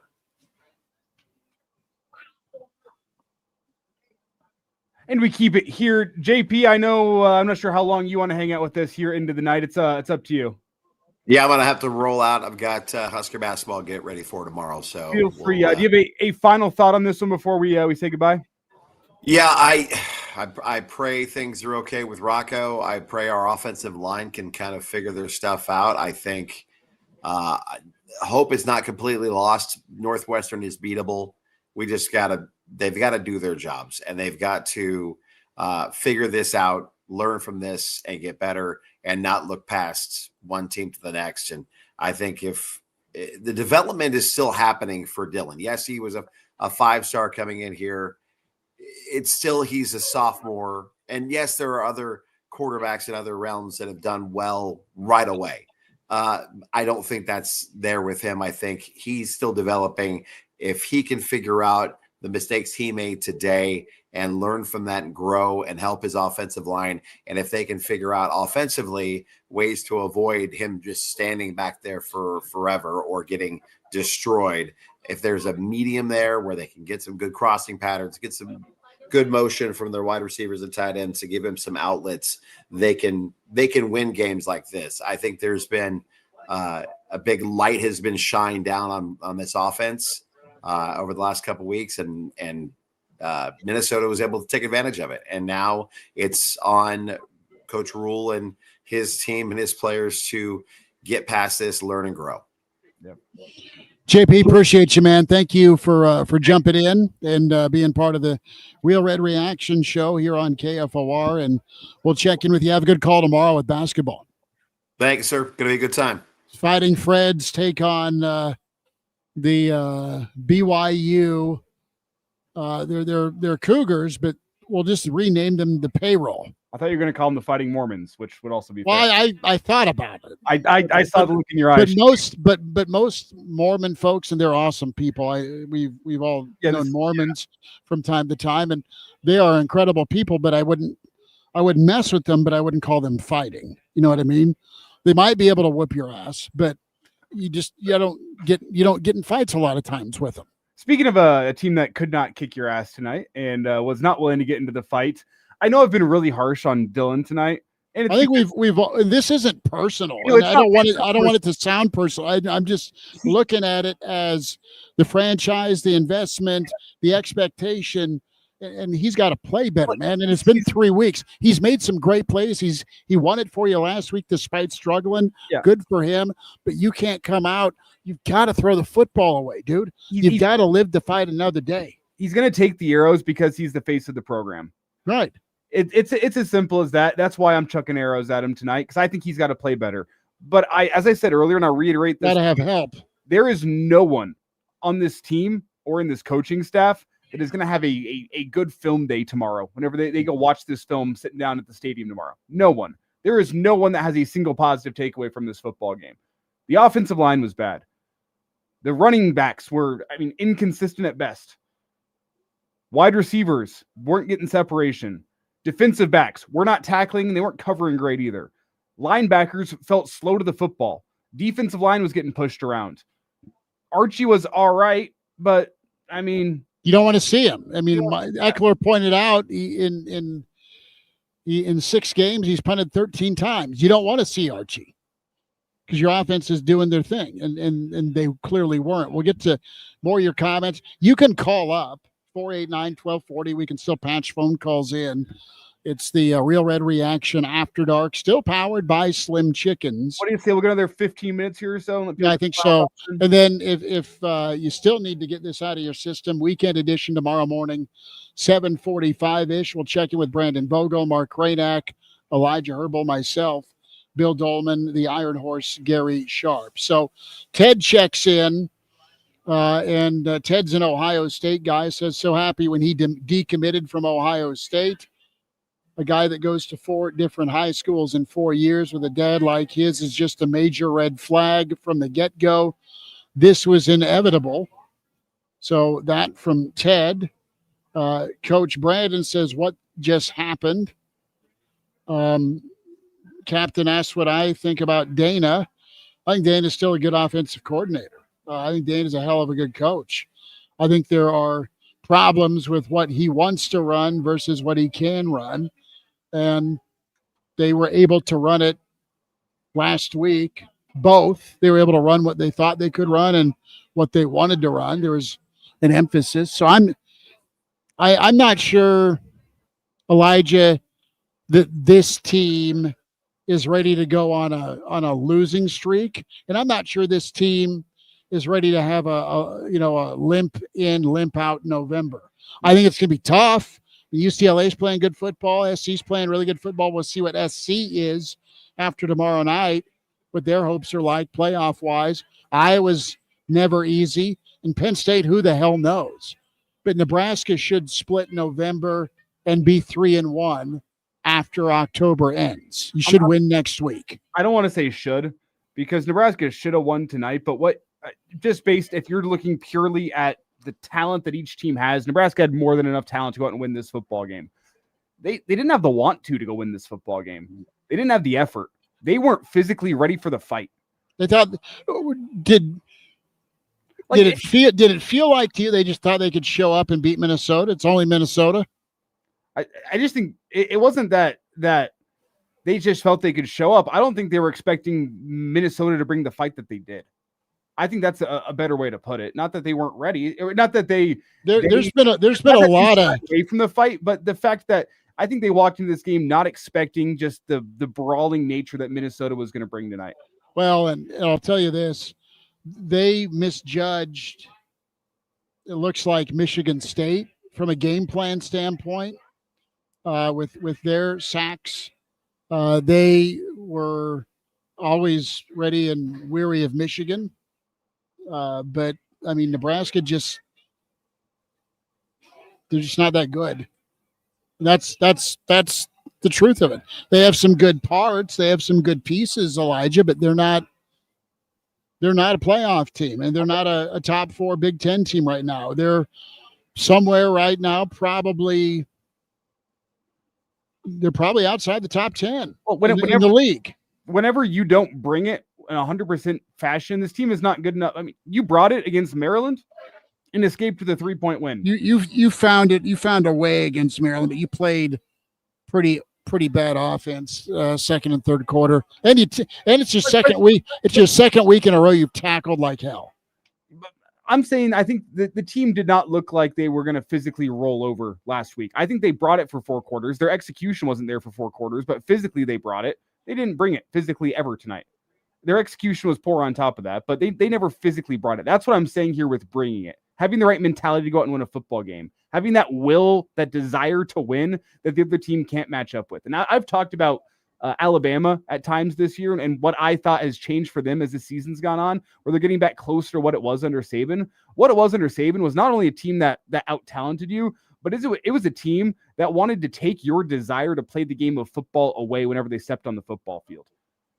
You know? And that's not something that Nebraska's had in a long, long time. The team that wants to walk out there and make you want to quit the game of football by the time you're done. Watson or Vince says, is Dana calling the fade or is Dylan checking to the fade? Good question. Very good question. Gray Woman 79 says not enough Templeton. I hear you on that.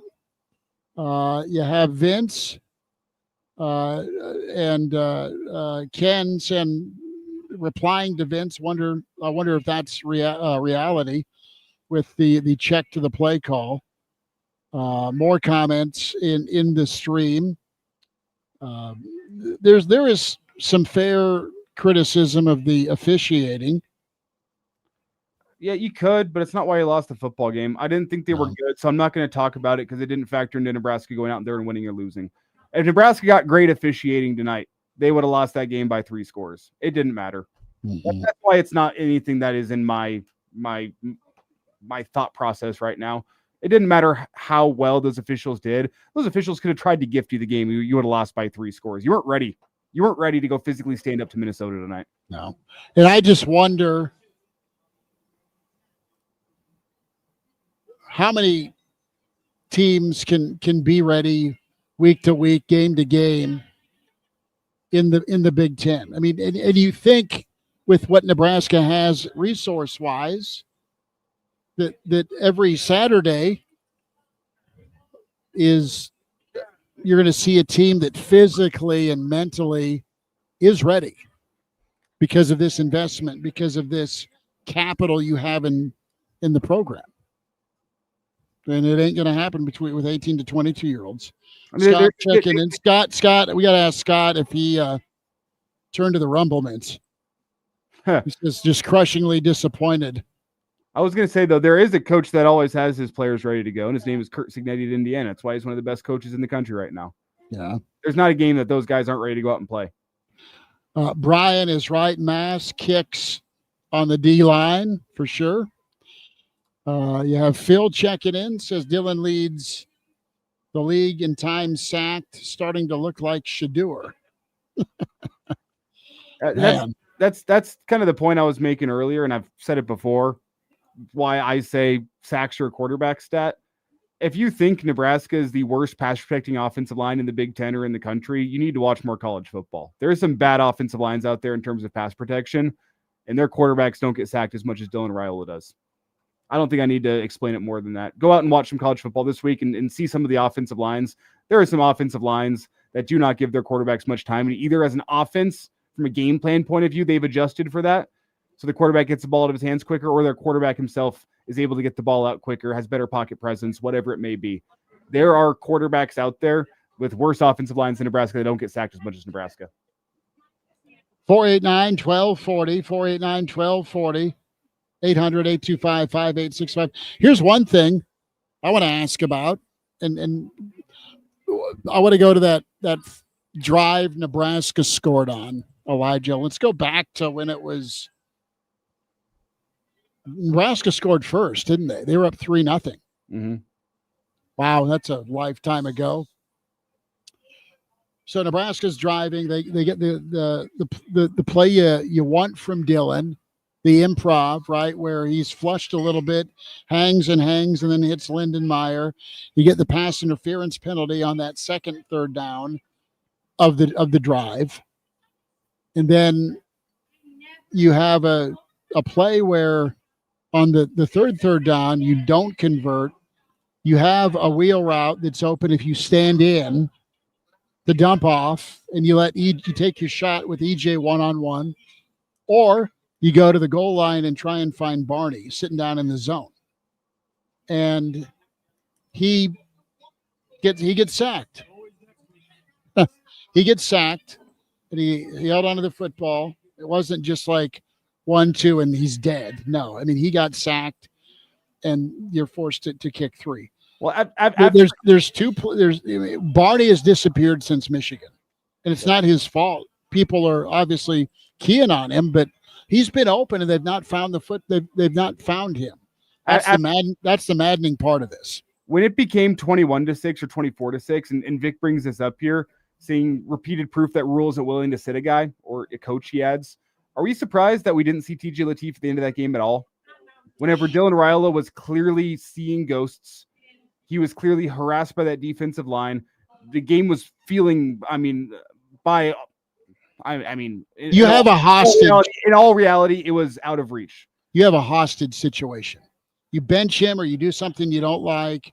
There's that worry and fear of, I've had a 5-star at Nebraska and I'm needing him to attract more talent. And he is a good football player, but that it feels like it is so eggshells, and that you can't live life like that.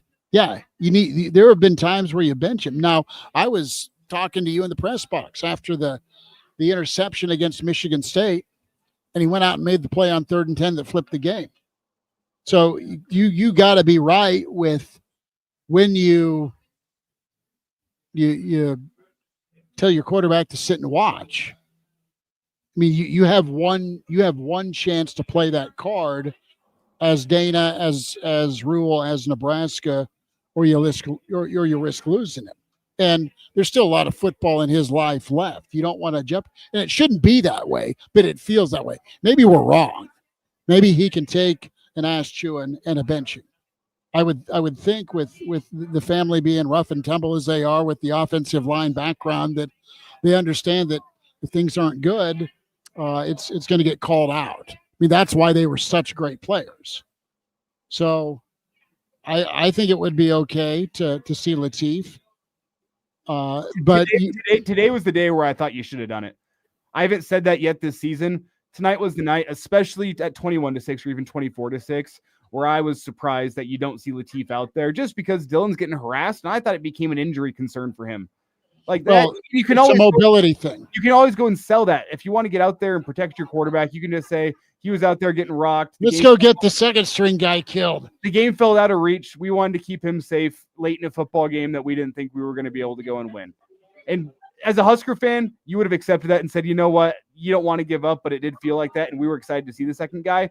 Tonight, by the fourth quarter, was the time where I was like, okay, what is the reason for keeping Dylan in this football game when he has shown you time and time again, all he's going to do is sit in that pocket and get killed? Well, and here's the other thing that you risk.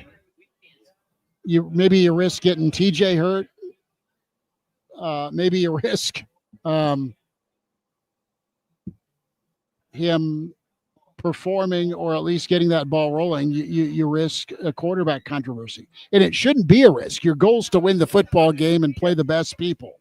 Yes, that to me is what it's all about. But there's so much attachment. There's so much innuendo, and maybe it's just all false reads, but I don't think so. I mean, there's a set of Dylan rules. It feels like, man. Ooh, I got no disagreement.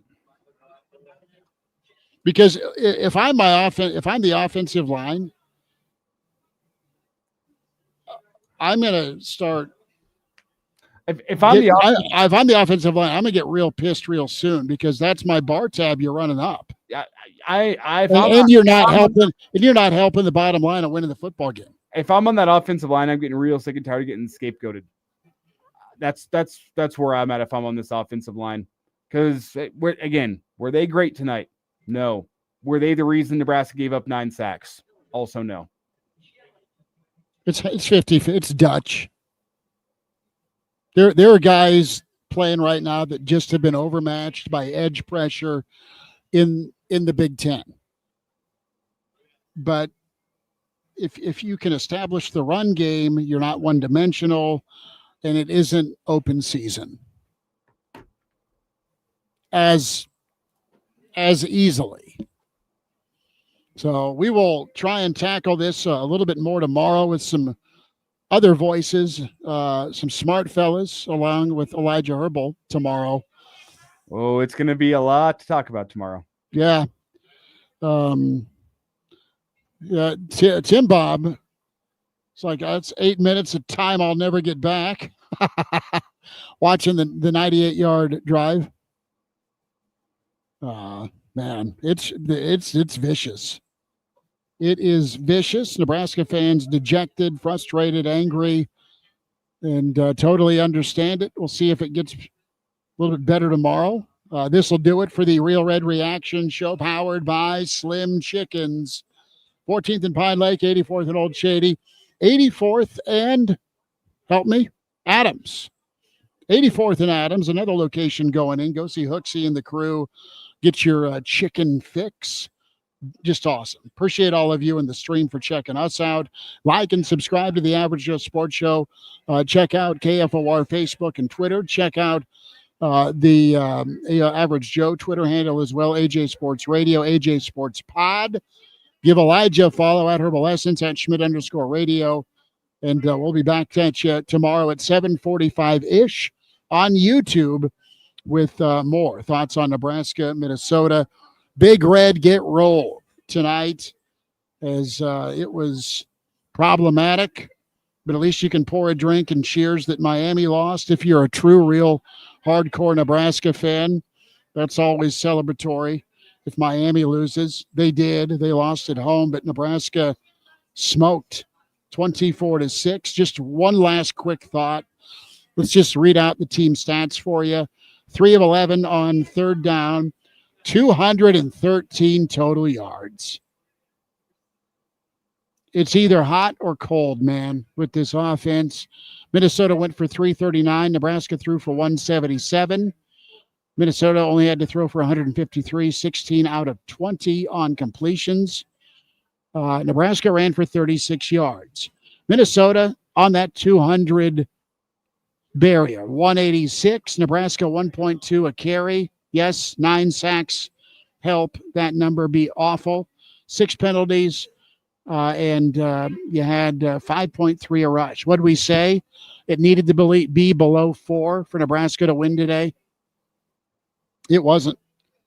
Brandon Vogel will have thoughts tomorrow as well. We'll talk to you next time here on KFOR and with the Average Joe Sports Show.